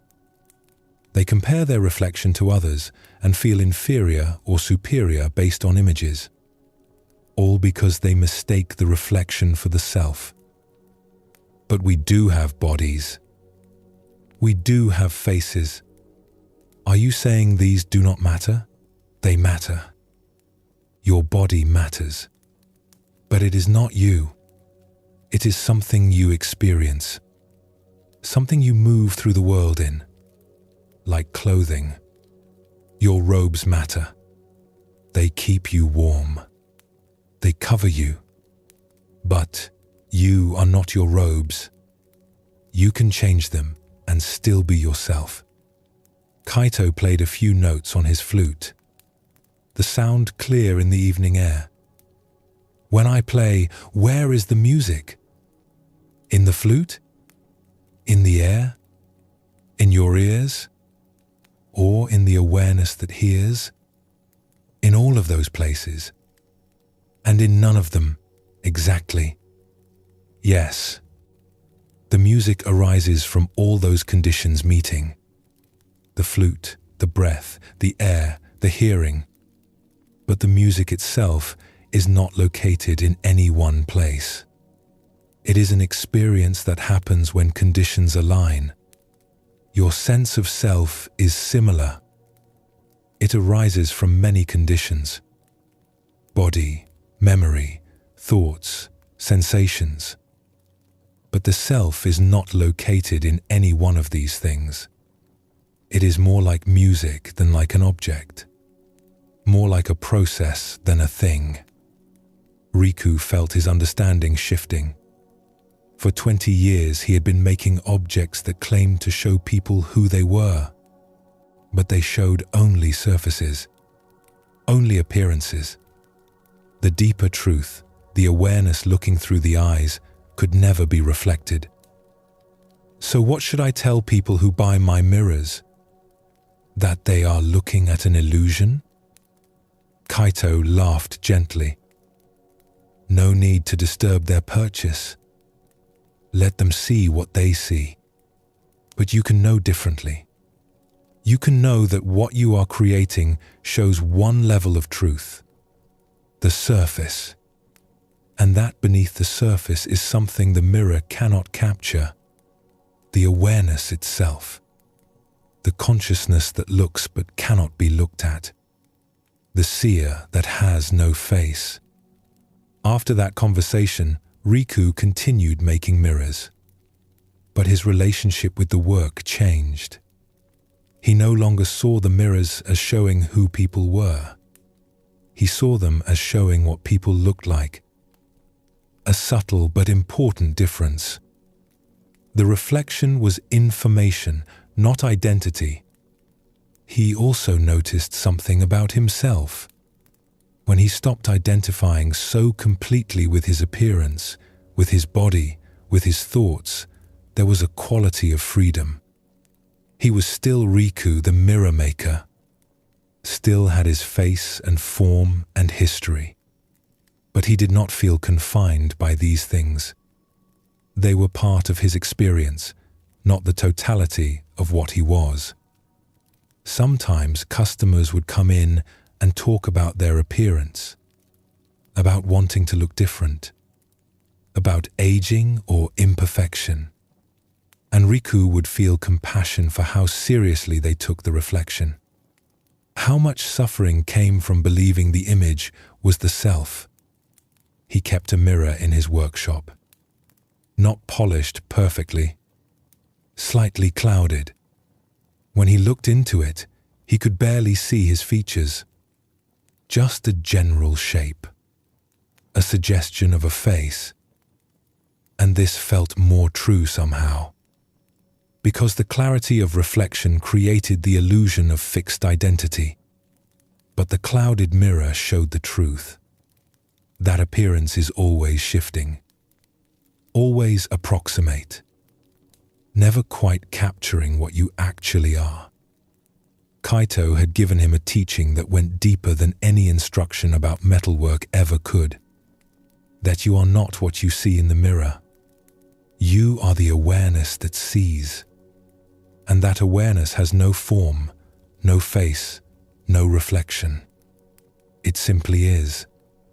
Always present, always aware, always here. The constant witness to all changing appearances. This story of Riku and the blind musician points to one of the most profound insights in Zen Buddhism. That what you call yourself, this sense of being someone, is not located where you think it is.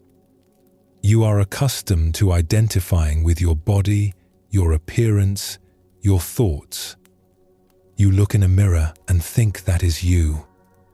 But is it? Consider carefully. When you see your reflection, you are seeing an image. Light bouncing off a surface. The image changes depending on the mirror, the lighting, the angle. Which reflection is the real you? The one from 10 years ago? The one from this morning? The one you will see 10 years from now? They are all different images. So, which one is actually you?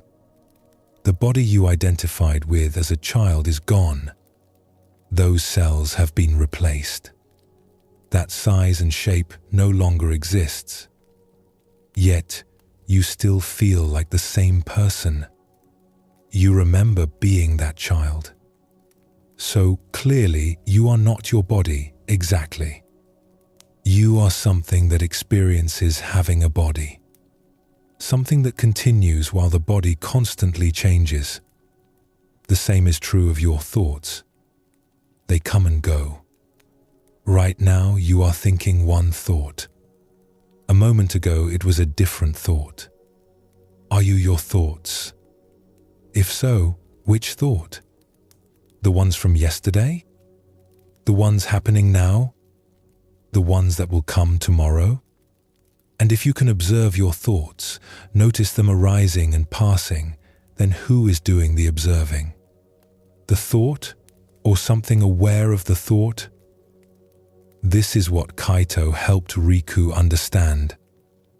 That awareness itself has no form, cannot be seen in any mirror, cannot be captured in any reflection. It is what looks, not what is looked at. What experiences, not what is experienced. And this awareness is what you most fundamentally are. Not your body, though you experience having a body. Not your thoughts, though you experience having thoughts. Not your emotions, though you experience having emotions. You are the awareness in which all of these things appear, the space that holds all experience. The consciousness that knows body, thoughts, emotions, but is not limited to any of them. When you identify primarily with your body, with your appearance, you create suffering. Because bodies change, age, become ill, eventually die. If you believe you are your body, then these changes feel like threats to your existence, like you are diminishing or disappearing. And this creates fear. When you identify with your thoughts and emotions, you create suffering. Because thoughts and emotions are constantly changing, unstable, unreliable. If you believe you are your thoughts, then when difficult thoughts arise, you feel defined by them. When emotions surge, you feel overwhelmed by them. You have no stable ground. But when you recognize yourself as awareness, as consciousness itself, something shifts. Bodies still change. Thoughts still arise. Emotions still move through. But you are not threatened by these changes, because you recognize that you are not the changing content. You are the unchanging awareness that witnesses all content. This does not mean you stop caring for your body or ignore your thoughts and feelings. Your body is the vehicle through which you move in the world. Your thoughts and emotions are part of your experience, but you hold them differently, not as your identity, but as part of what you experience. Like the musician is not the flute, but plays the flute. You are not the body, but experience the body. This understanding brings a quality of freedom. When you stop believing you are the reflection in the mirror, you stop suffering over the reflection. Your face ages. So what? The awareness looking through the eyes does not age. Your body changes. So what? The consciousness experiencing the body does not change. Your thoughts are sometimes disturbed. So what? The awareness that knows thoughts is never disturbed. Riku's clouded mirror showed something important. That clear reflection creates the illusion of fixed identity. You look at a sharp image and think that is solid reality. But actually, you are always changing, always in flux. The sharp mirror lies by suggesting stability.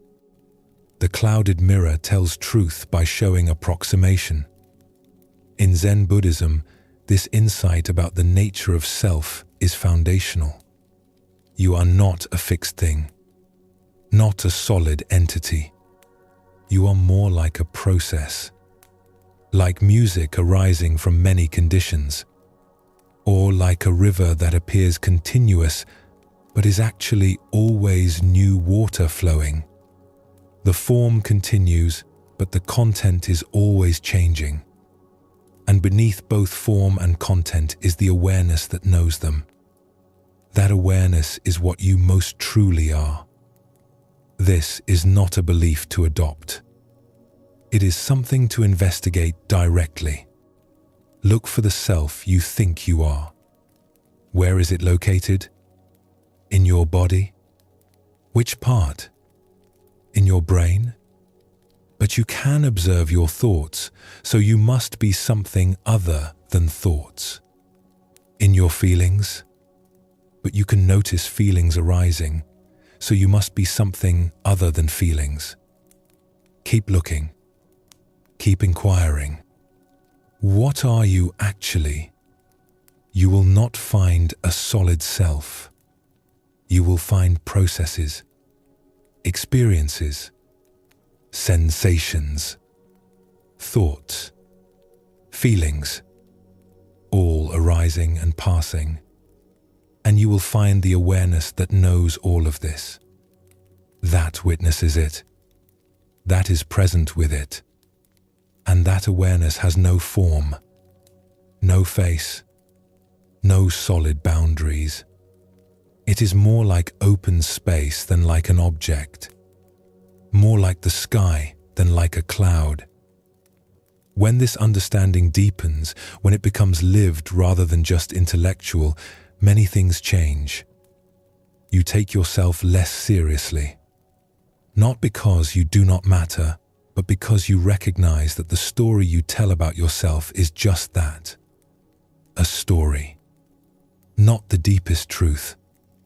Beneath the story is simply awareness, simple, clear, unlimited by any particular identity. The mirror shows a face, but you are not the face. You are what looks through the eyes, what hears through the ears, what experiences this moment. And that awareness was never born and will never die. It simply is, always here, always now, always aware. This is what Riku discovered by making mirrors for 20 years and finally asking what they actually showed. In a town split by a wide river, a ferryman named Masaru had spent 30 years rowing people across the water. His boat was sturdy, his arms strong from decades of pulling oars. He knew every current, every shallow spot, every seasonal change in the river's behavior. Morning and evening, he transported merchants and travelers, farmers and officials from one shore to the other. Masaru lived on the west bank, a simple house near the landing. Each morning he would wake and look across the river to the east bank. Something about the other shore had always drawn him. The way the morning light hit the buildings there, the sounds that carried across the water, the life happening on that far side. He had this thought, persistent and strange, that somehow the East Bank held something he was missing. That over there, across the water, he crossed 100 times a day, was where he was supposed to be, where his real life waited, where he would finally feel complete. It made no sense. He knew the East Bank as well as the West, had walked its streets countless times, had delivered passengers there every day for 3 decades. There was nothing special about it. Just another shore, buildings and people and ordinary life. But still, the feeling persisted, that he was somehow on the wrong side. That crossing the river would finally bring him home. One day, a monk came down to the landing. He wanted passage across. Masaru helped him into the boat and began rowing. The monk sat quietly, watching the water. After they had traveled halfway across, he spoke. "You row this crossing many times each day, yes?" "Every day. For 30 years. and yet you seem to be searching for something. Even now, as you row, your eyes keep moving to the far shore as if looking for something there. Masaru felt exposed. You see clearly, Master.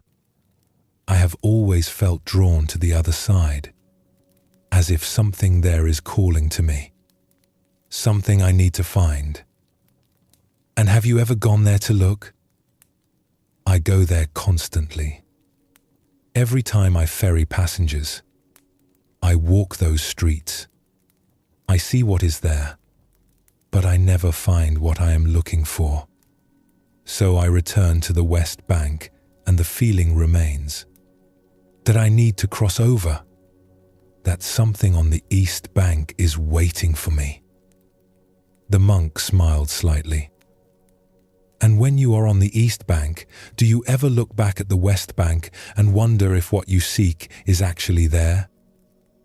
Masaru stopped rowing. The boat drifted on the current. Yes.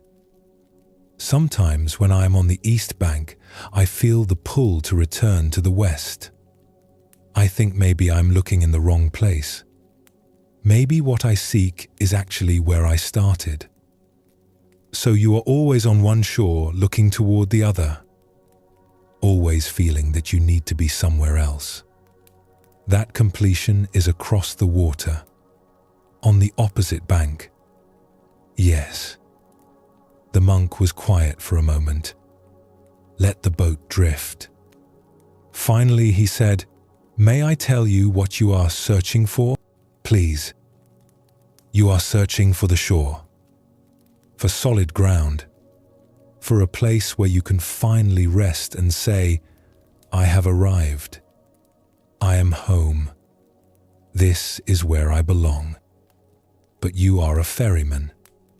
You live between shores. You belong to the river, not to either bank. And the river has no solid ground, just constant flow. Masaru felt something stir in his chest, an understanding trying to emerge. You think you will find peace when you finally reach the right shore, the monk continued. But there is no right shore. Both shores are the same, just places you visit briefly before returning to the river. Your home is not on land. Your home is the crossing itself, the movement between, the flow.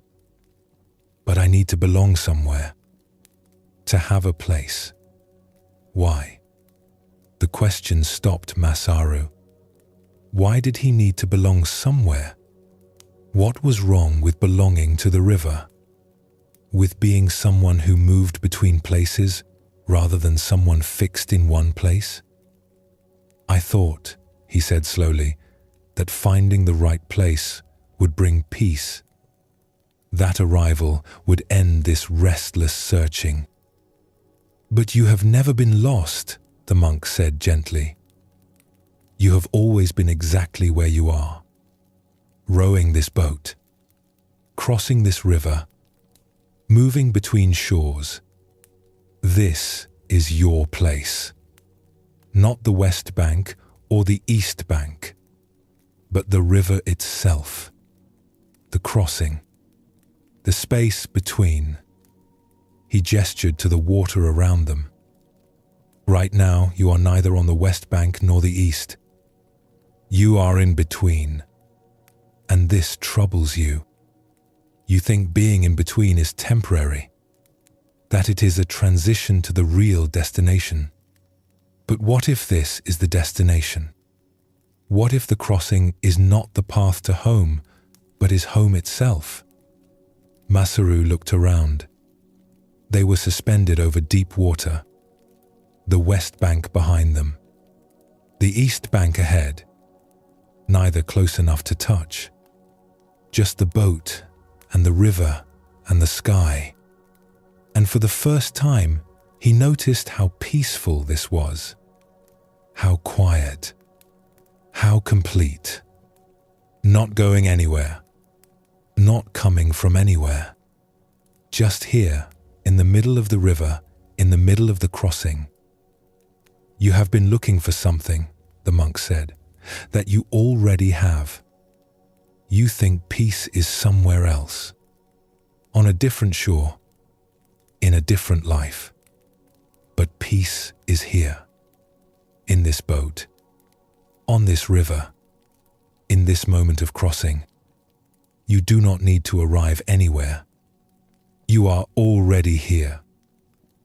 But I keep feeling drawn to the other side. Keep thinking something is waiting there. That feeling is not about the shore. It is about the belief that now is not enough, that here is not right, that you need to be somewhere else, someone else, something else.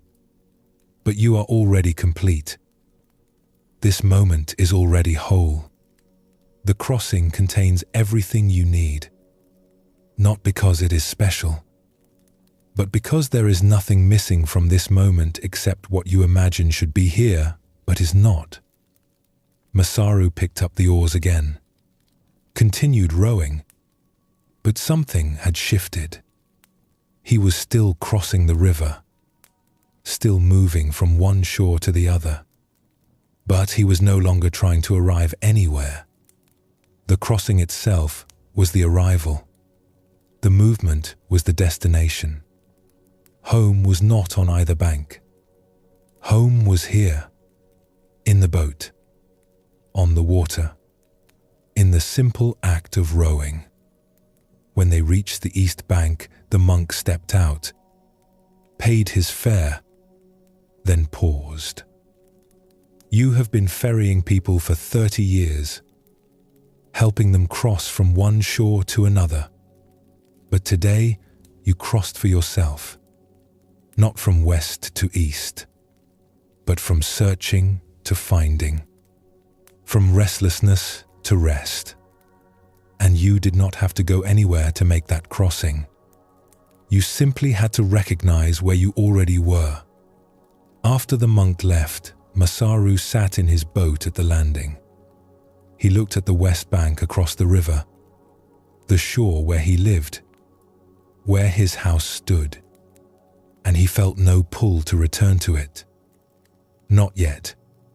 He was here now, on the east bank, and here was complete, was enough, was home. Later, when he did row back across, he noticed something.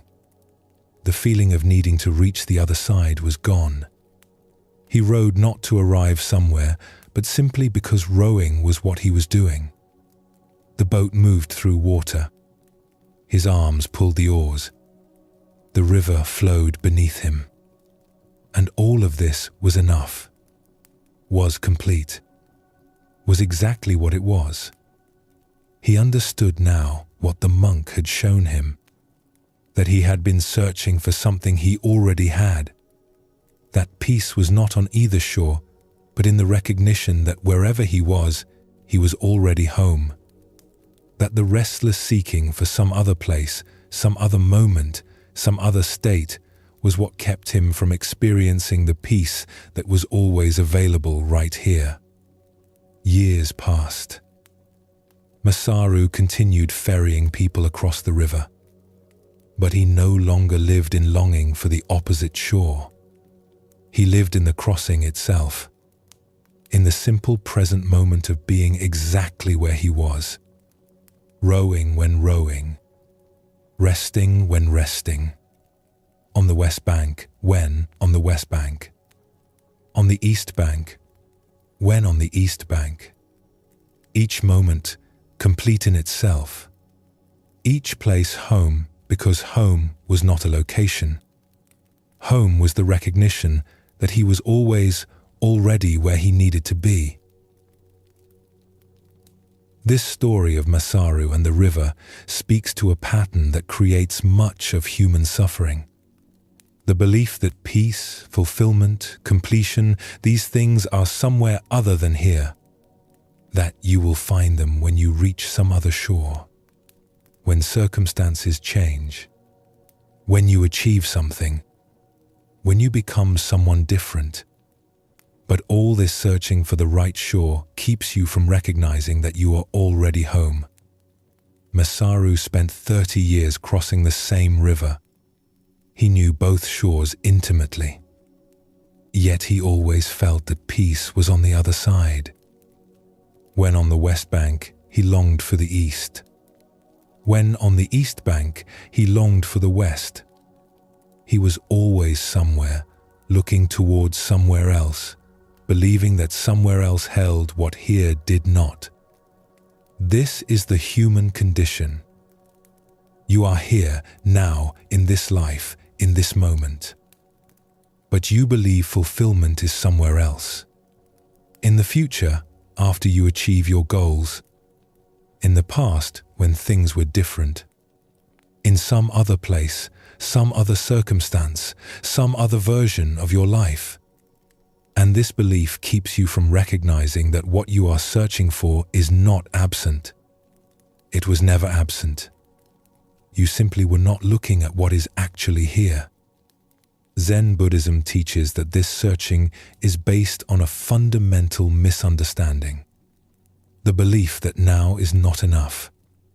That here is incomplete. That you need to get somewhere else, be someone else, have something else before you can finally rest. But this belief is false.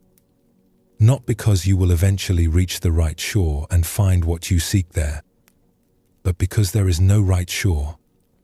Both shores are equally home. All moments are equally complete. Peace is not a destination. It is recognizing where you already are. The monk's teaching to Masaru was direct. You are searching for what you already have. The searching itself is what keeps you from recognizing it. When you stop looking for peace somewhere else and simply notice what is here, you discover that peace was never absent. It was just obscured by your belief that it had to be found elsewhere. This does not mean your circumstances do not matter. Masaru still needed to row his boat, still needed to eat and sleep and maintain his livelihood. The monk was not suggesting he should stop working or stop having preferences. He was pointing to something deeper, that underneath all circumstances, regardless of what shore you are on, there is a fundamental okayness, a completeness, a home that is always here because it is not dependent on external conditions. When you believe peace depends on circumstances, you become a slave to circumstances. You are always trying to arrange life so that it matches your picture of how it should be. And when life does not match that picture, you suffer. You feel something is wrong. You feel you are in the wrong place. You feel you need to get somewhere else. But when you recognize that peace is not dependent on circumstances, something profound shifts. Circumstances still change. Some pleasant, some unpleasant.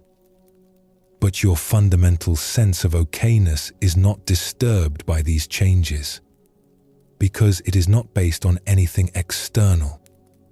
It is based on the simple recognition that wherever you are here. And here is always enough, because there is nowhere else to be. Masaru's realization happened in the middle of the river, not on either shore, not at some destination, but in the crossing itself, in the space between. And this is significant, because much of your life is spent in between where you were and where you are going, between what just happened and what will happen next, between who you used to be and who you are becoming. And if you treat all of this in-between time as just transition, as just something to get through before arriving somewhere real, you miss most of your life. The crossing is not less real than the shores. The movement is not less important than the destination. This moment, right now, wherever you are in your journey, is not practice for real life. It is real life. It is the only life there is. And when you can recognize this, when you can meet this moment as complete rather than as insufficient, everything changes. You stop waiting for some future moment to start really living. You stop believing that happiness is somewhere ahead, something you will reach after you accomplish certain things. You recognize that happiness, peace, fulfillment, these are available right now. Not because circumstances are perfect, but because you are here, aware, alive. And that is enough. That has always been enough. This teaching from Zen Buddhism is both simple and profound. Stop searching. Not because you have found what you were looking for, but because what you were looking for was never lost. Peace is not absent. It is just obscured by your belief that it should be found somewhere else. When you stop looking away from here, when you stop believing elsewhere is better, when you simply rest in where you actually are, you discover what Masaru discovered. That you have always been home. That the crossing is not leading home. The crossing is home. This moment is not lacking anything except what you imagine it should contain, but does not. Your breath right now. Your body in this moment. The simple fact of being aware. This is not preparation for peace. This is peace. Available always. Here always. Never absent. Just waiting for you to stop searching long enough to recognize it. As you rest now, breathing naturally, these teachings about the nature of self settle into your awareness. You are not what you see in mirrors, not the changing body or the passing thoughts. You are the awareness that witnesses all changing things. And that awareness is not somewhere else, not on some other shore, not in some future moment. It is here, now, always present. Always home. This simple recognition is what Zen Buddhism points to again and again. Stop searching. Stop becoming. Stop trying to arrive. You are already here. You have always been here. And here is complete. A farmer named Daichi worked land that his family had farmed for generations. The fields were modest but fertile. Each year he planted rice in the spring, tended it through summer, harvested in autumn. The work was hard but predictable. The land provided enough to feed his family and sell a small surplus at market. The village where Daichi lived depended on the seasonal rains. Spring rains filled the paddies. Summer rains sustained the growing rice. Without adequate rain, the harvest failed. Everyone knew this. Rain was life. This particular spring, the rains did not come. Week after week, the sky remained clear. Daichi planted his rice seedlings as usual, hoping the rain would arrive soon. But the paddies began to dry. The seedlings wilted. Still no rain came. Daichi tried everything he could think of. He carried water from the river, bucket by bucket, trying to keep his fields wet. But it was not enough. The work was exhausting. His back ached. His hands blistered. And still the plants suffered. Other farmers in the village were doing the same. Everyone carrying water. Everyone watching the sky. Everyone hoping for clouds that did not come. The worry was constant. Conversations at the well centered on the drought. When would it end? What would they do if the harvest failed? How would they survive? Daichi found himself consumed by the problem. He woke each morning and immediately looked at the sky, clear again. He worked all day carrying water, trying to save his crop. He lay awake at night worrying about the future. The worry was wearing him down more than the physical labor. One afternoon, exhausted from carrying water, Daichi sat down at the edge of his field. He was too tired to continue, too discouraged to keep fighting. He looked at his withering rice plants and felt defeated. An old woman was walking along the path beside his field. Her name was Ume. She lived alone at the edge of the village. She had farmed once, but was now too old for such work. She saw Daichi sitting there and approached. "The drought is hard," she said, settling herself on the ground beside him. "I do not know what to do," Daichi said. "I work all day and it is not enough. The plants are dying. My family depends on this harvest, but I cannot make it rain." Ume was quiet for a moment. Then she asked, "Are you trying to make it rain?" "No, of course not. But I am trying to save my crop, trying to keep the plants alive until the rain comes." "And is it working?" Daichi looked at his struggling fields. "No, not really. Some plants are surviving, but barely. Most are too far gone. So you are exhausting yourself for something that may not be possible. What else can I do? Should I just give up? Let everything die?" "I am not saying that. But I notice you are carrying two burdens. The burden of the actual work, carrying water, and the burden of believing you can prevent this drought from affecting you. The work is unavoidable. But the second burden, that one you are adding yourself." Daichi felt frustration rising. "So I should just accept that my family will go hungry? That all my work this year is wasted? The drought is here whether you accept it or not. Your acceptance does not make it worse. But your resistance makes you suffer more. You are fighting against something you cannot change. The sky will rain when it rains. Until then, it will not. And your worry does not bring the rain any sooner. But I feel like I should be doing something." "You are doing something. You are carrying water. You are doing what is actually possible. But alongside that, you are also fighting reality, arguing with the sky, demanding that things be different than they are. That arguing is what exhausts you.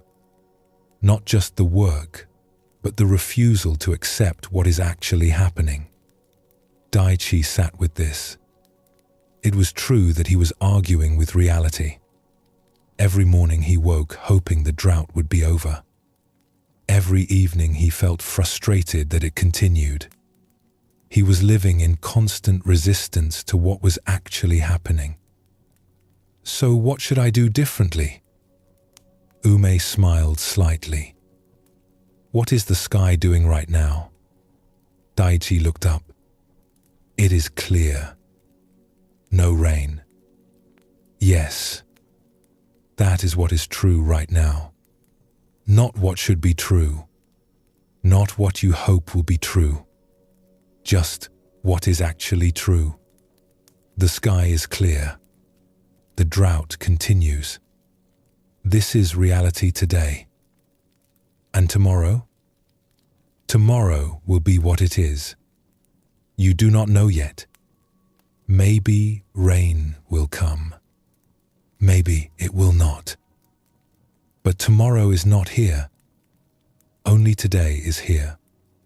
And today, the sky is clear. But if I accept that, if I stop hoping for rain, does that not make things worse? Does hope not matter? Hope is fine. But notice the difference between hope and resistance. Hope says maybe rain will come.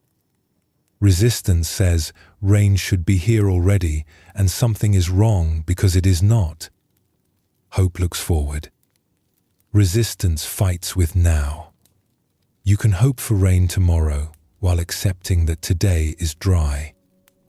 Daichi felt something shift. He had been exhausting himself fighting against the present moment, against the reality of dry sky and withering plants, fighting a battle that could not be won because reality was already what it was. So I can carry water, he said slowly, without demanding that carrying water should not be necessary. I can work with what is actually here rather than what I wish were here. Yes, the work is the work. Do what is possible. But stop adding the extra weight of insisting reality should be different. The drought is difficult. Do not make it more difficult by fighting against its existence. After Ume left, Daichi sat for a while longer. The sun was warm. The sky was clear. His plants were struggling. These were simple facts. Not good or bad.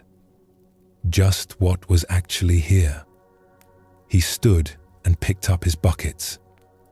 He would continue carrying water, not because it would definitely save his crop, but because it was what he could do, what was possible. He would work with what was actually here rather than exhausting himself, demanding that something different should be here instead. The drought continued for several more weeks. Then finally, clouds gathered. Rain fell. Enough to save some of the crop, though not all. The harvest that year was small. Daichi's family had to be careful with their resources. They traded labor for food. They relied on community support. It was a difficult time. But something had changed in how Daichi moved through the difficulty. He did not waste energy fighting against what could not be changed. He did not lie awake arguing with reality. He met each day as it was, worked with what was possible, accepted what was not. And in that acceptance, he found he had more energy for the actual work, for the real challenges, for doing what could be done rather than exhausting himself, wishing circumstances were different. The next spring, rain came as usual. Daichi planted his fields again. But he held the work differently now. He knew that next year might bring another drought, or floods, or some other challenge he could not foresee or control. And that was all right. He would work with whatever came. Meet reality as it actually was.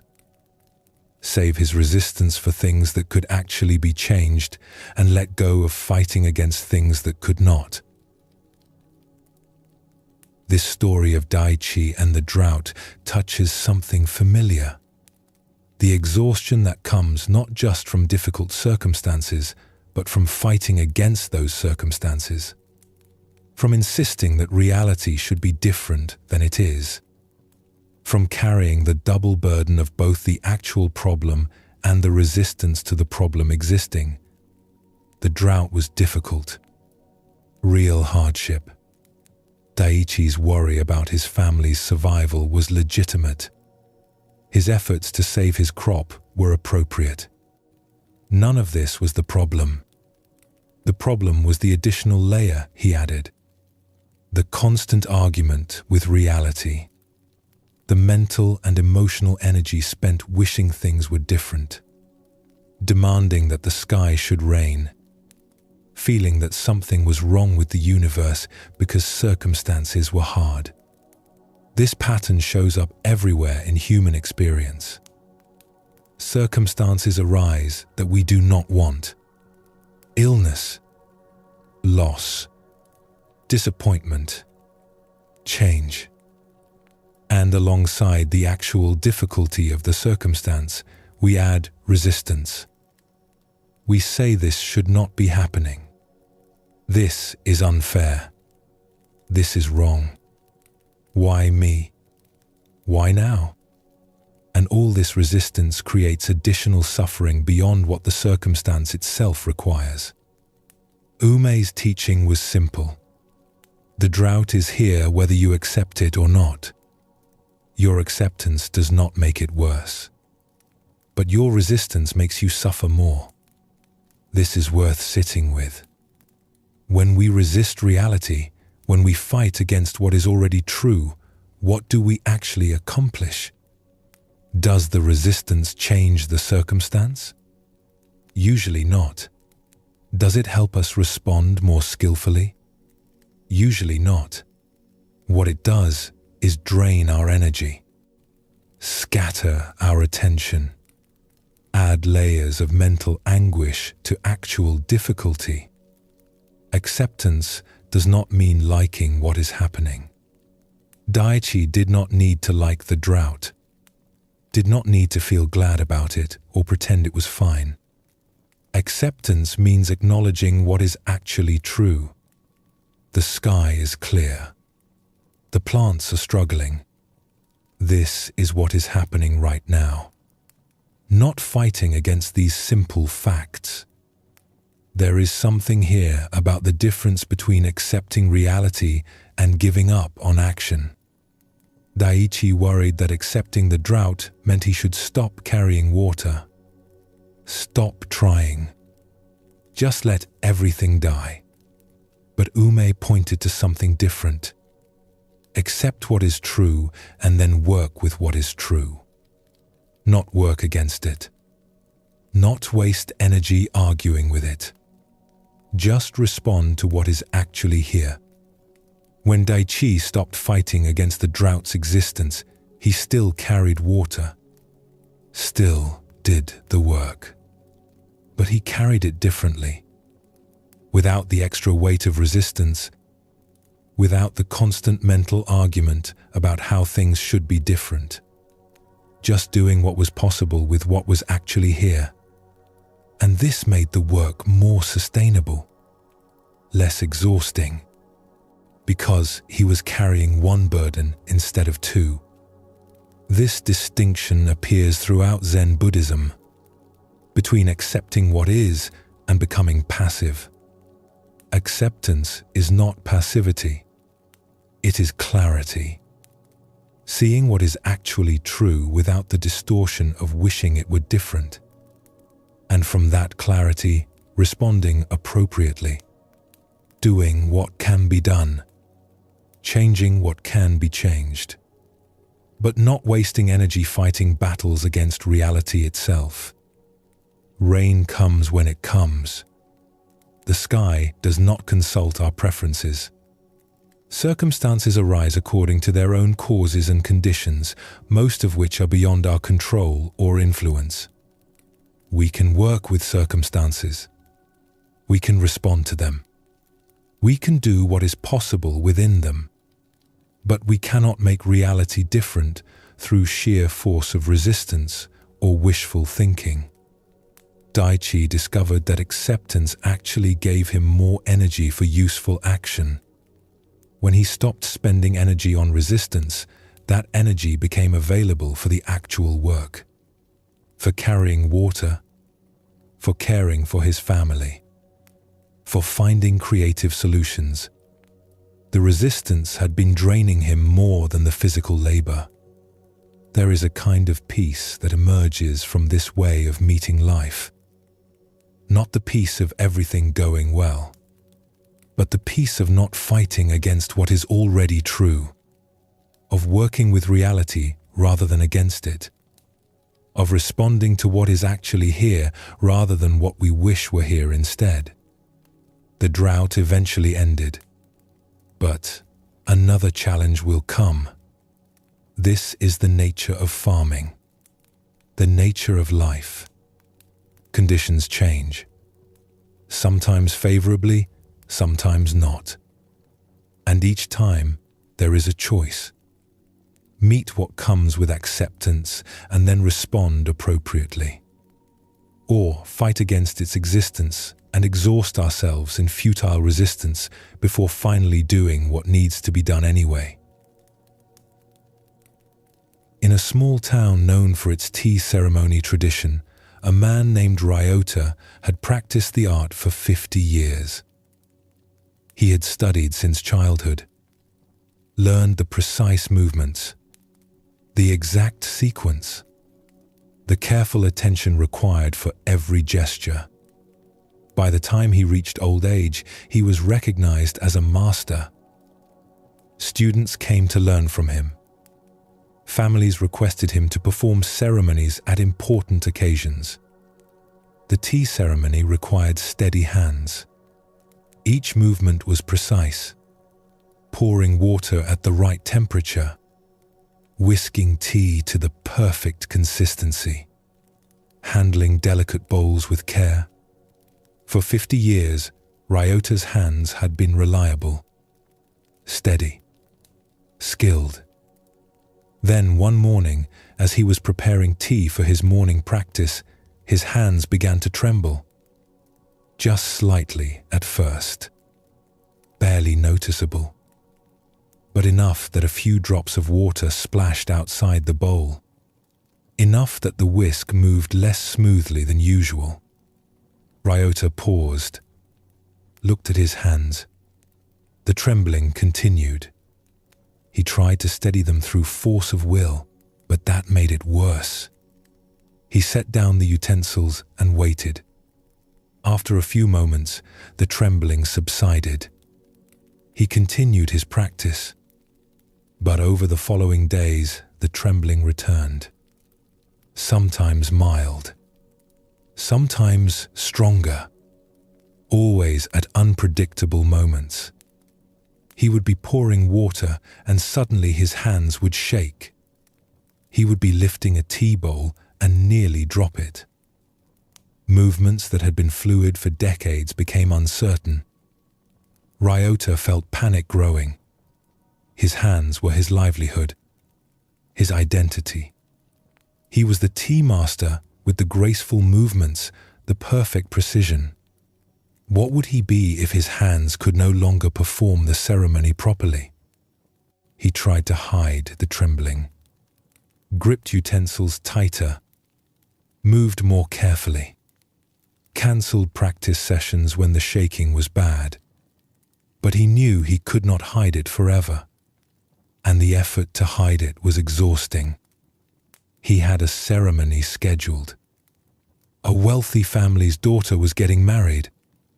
They had requested Ryota specifically. It was an honor he could not decline. But as the date approached, his anxiety grew. What if his hands shook during the ceremony? What if he spilled tea or dropped a bowl in front of everyone? His reputation would be ruined. He would be humiliated. The morning of the ceremony, Ryota's hands were shaking more than usual. He sat in his preparation room, trying to calm himself. But the anxiety made the trembling worse. His hands would not steady.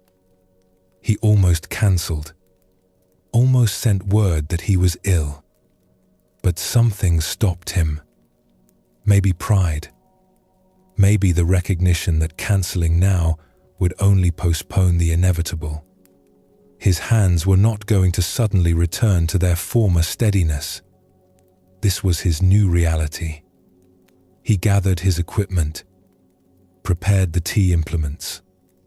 His students helped him carry everything to the ceremony location. They had noticed his trembling, but said nothing, just offered quiet support. The ceremony space was prepared. Guests were gathering. The family was waiting. Ryota knelt in the proper position, arranged his implements. His hands were shaking. Everyone would see. There was no hiding it now. He took a breath, began the ceremony. His hands trembled as he ladled water, as he whisked the tea, as he turned the bowl. Every movement that had been smooth for 50 years was now uncertain, marked by this visible shakiness. But something unexpected happened. Instead of disaster, instead of humiliation, there was something else in the room. A quality of attention. The guests were not looking at him with judgment or disappointment. They were watching with a kind of tender awareness, seeing not a master failing at his art, but a master continuing his art despite difficulty, showing them something about grace and perseverance and the courage to continue. One of the guests, an older woman, spoke softly after Ryota had served the tea. "Thank you, Master Ryota. That was the most moving ceremony I have witnessed. We saw not just the perfection of form, but the humanity within the form." After the ceremony, after the guests had left, Ryota sat alone with his trembling hands. He looked at them. These hands that had served him so well for so long, that were now changing, becoming something different. And he realized something. He had been trying to perform the ceremony as he always had, trying to maintain the same precision, the same steadiness, trying to be the master he used to be. But he was not that person anymore. His body had changed. And fighting against that change was creating suffering beyond the change itself. What if he stopped fighting? What if he accepted that his hands now trembled? That the ceremony he could perform now was different from the ceremony he performed 10 years ago? Not worse. Different. Marked by trembling hands. But still a ceremony. Still an offering. Still containing everything essential about the practice. His senior student, a woman named Hana, came to help him pack the equipment. She had been with him for 20 years. She had noticed his struggles over the past months. "Master, may I speak plainly?" "Please." "I have watched you fight against your shaking hands. I understand why. The tea ceremony demands precision. But I wonder if you are missing something." "What am I missing?" "The ceremony is not about perfect hands.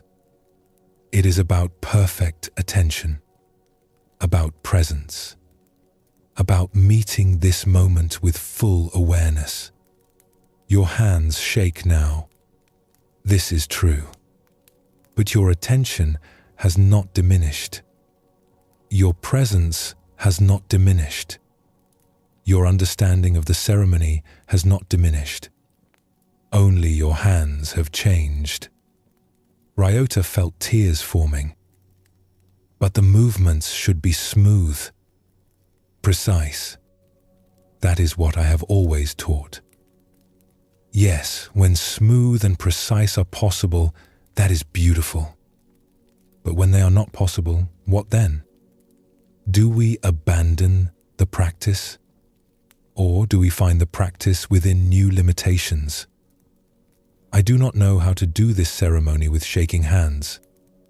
Then perhaps you are learning a new ceremony, the ceremony of acceptance, of continuing despite difficulty, of showing that practice is not about perfection, but about presence, about doing what is possible with what is actually here." Over the following weeks, Ryota slowly stopped fighting against his trembling hands. He did not try to hide them, did not cancel sessions, did not grip utensils tighter trying to force steadiness. He just performed the ceremony as he could perform it now, with trembling hands, with less precision than before, but with complete presence. His students noticed something. The ceremonies had a different quality now. less formal, more intimate. There was something human in them that had perhaps been missing before. When everything was perfect, the ceremony could feel distant, untouchable. But now, with Ryota's visible struggle, with his hands shaking and yet continuing, the ceremony felt more accessible, more real. Students who had been intimidated by the precision required found themselves more willing to try. If the master's hands could tremble and he could still perform the ceremony, maybe their own imperfections were acceptable too. Maybe the point was not achieving flawless execution, but bringing full attention to the practice, regardless of how the execution turned out. Ryota realized something profound. He had spent 50 years pursuing perfection in the tea ceremony, and there was value in that pursuit. It had developed his skill. But somewhere along the way, he had confused perfection of form with the essence of the practice. He had thought the ceremony was about precise movements, but the movements were just the container. The essence was something else. Something that remained even when the movements became imperfect. The essence was presence, attention, the quality of awareness brought to each moment, the care taken with each gesture, the respect shown to the implements, to the tea, to the guests. All of this remained even when his hands shook. Was even perhaps more visible now that the distraction of perfect technique was removed. He continued teaching, continued performing ceremonies. His hands never stopped trembling. If anything, they got worse as he aged. But he was no longer fighting against them. They trembled, and he worked with that trembling, found the ceremony that was possible within that limitation, and in doing so, taught his students something deeper than technique. He taught them about meeting life as it actually is, about continuing practice even when circumstances change, about finding what is possible rather than mourning what is no longer possible. Years later, near the end of his life, a young student asked him, "Master, do you wish your hands were steady again?"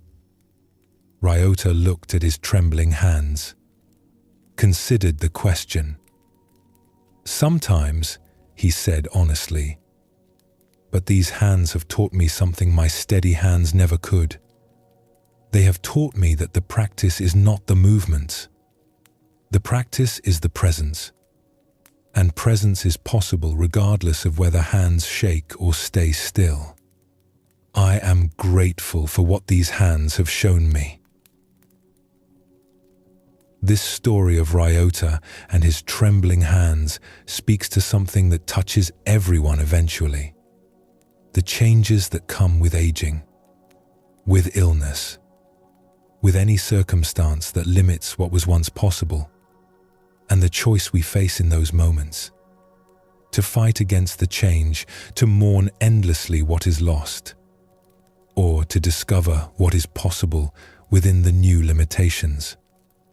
Ryota's identity was built around his skill, his steady hands, his precise movements. For 50 years, these things defined him, made him valuable, made him who he was. When his hands began to tremble, it felt like a threat to his very existence. If he was not the master with perfect technique, who was he? This is the crisis that comes when our abilities change, when our bodies no longer do what they once did easily, when age or illness or circumstance limits us in ways we never anticipated. We feel that we are losing ourselves, that the change diminishes who we are, and we fight against it with everything we have. But fighting against the body's natural changes is exhausting. Ryota tried to force his hands steady, tried to hide the trembling, tried to perform the ceremony as if nothing had changed.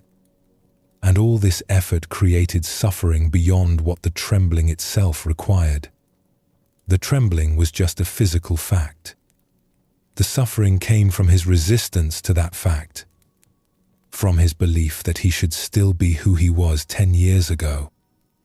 What shifted for Ryota was the recognition that he could not be who he was 10 years ago.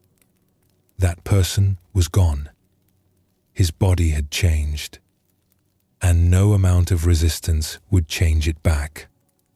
But this did not mean he had to abandon his practice. It meant he had to find the practice within his new circumstances. The ceremony he could perform now, with the body he had now, in this moment that was actually here. Hana's observation was important. The ceremony was never really about perfect hands. It was about presence, about attention, about meeting each moment with awareness and care. The perfect movements were valuable as a form of discipline, as a way to train attention. But they were not the essence. And when they were no longer possible, the essence remained. This is true of everything we do. We often confuse the form with the essence, the particular way we do something with the heart of why we do it. And when the form becomes impossible, we think we must abandon the practice entirely. But often, the essence can continue in a new form. Different, perhaps less elegant, but still containing what matters. Ryota's trembling hands actually revealed something that his steady hands had obscured. The humanity of the practice. The courage required to continue despite difficulty. The wisdom of accepting limitation rather than fighting against it. His students learned more from watching him perform with trembling hands than they had from years of watching perfect technique. Because the trembling showed them that practice is not about perfection. It is about presence, about showing up, about doing what is possible with what is actually here. There is something deeply human in this teaching. We all face limitations, some from the beginning, some that develop over time. Physical limitations, mental limitations, circumstantial limitations. And we have a choice. We can spend our energy fighting against these limitations, mourning what we cannot do, trying to force ourselves back to what was. Or we can accept what is true and discover what is possible within it. Acceptance does not mean giving up. Ryota did not stop performing tea ceremonies.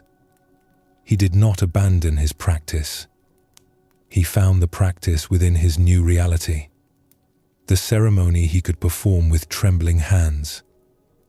Not the same ceremony as before, but still a ceremony, still valuable, still an expression of the tradition, just marked now by the truth of his aging body. This is where Zen Buddhism points again and again to the simple recognition of what is actually true, not what should be true. Not what we wish were true, not what used to be true, just what is true right now. Ryota's hands trembled. This was simply a fact. Fighting against that fact created suffering. Accepting it created space for a different kind of practice, one that included trembling. That worked with it rather than against it. The guests at the ceremony noticed something moving in Ryota's performance, something they had not seen before, because there was honesty in it, vulnerability, the acknowledgement that even masters age, even skilled hands tremble, and practice continues anyway, not because circumstances are perfect, but because practice is what we do with whatever circumstances we have. This teaching extends beyond tea ceremony, beyond aging, to every limitation we face, every circumstance that constrains us, every moment when what we wish were possible is not possible. We can spend our energy in resistance, in mourning, in fighting against reality, or we can accept what is true and ask, what is possible here? What can I do with this? How can I practice within this limitation? The trembling never stopped, never went away, but it also stopped being the enemy, stopped being something to hide or fight against. It became just part of the practice, part of what was here. And in accepting it as part of what was here, Ryota found he could continue, different than before, but still continuing, still present, still offering what he could offer, and discovering that what he could offer with trembling hands was in some ways more valuable than what he had offered when his hands were steady. Breathing slowly now, these teachings about acceptance rest gently. The farmer learned to work with drought rather than against it. The tea master learned to continue practice within new limitations. Both discovered that fighting against reality creates more suffering than the reality itself. That acceptance is not defeat. It is clarity, the recognition of what is actually true. And from that recognition, the ability to respond, to work with what is here, to find what is possible rather than exhausting ourselves, demanding that what is impossible should somehow be possible anyway. This is the gentle wisdom Zen Buddhism offers. Not that life should be easy, but that fighting against difficulty makes it harder. That acceptance creates space. Space to breathe. Space to respond. Space to discover what can be done with what is actually here. The stories you have heard tonight are like seeds.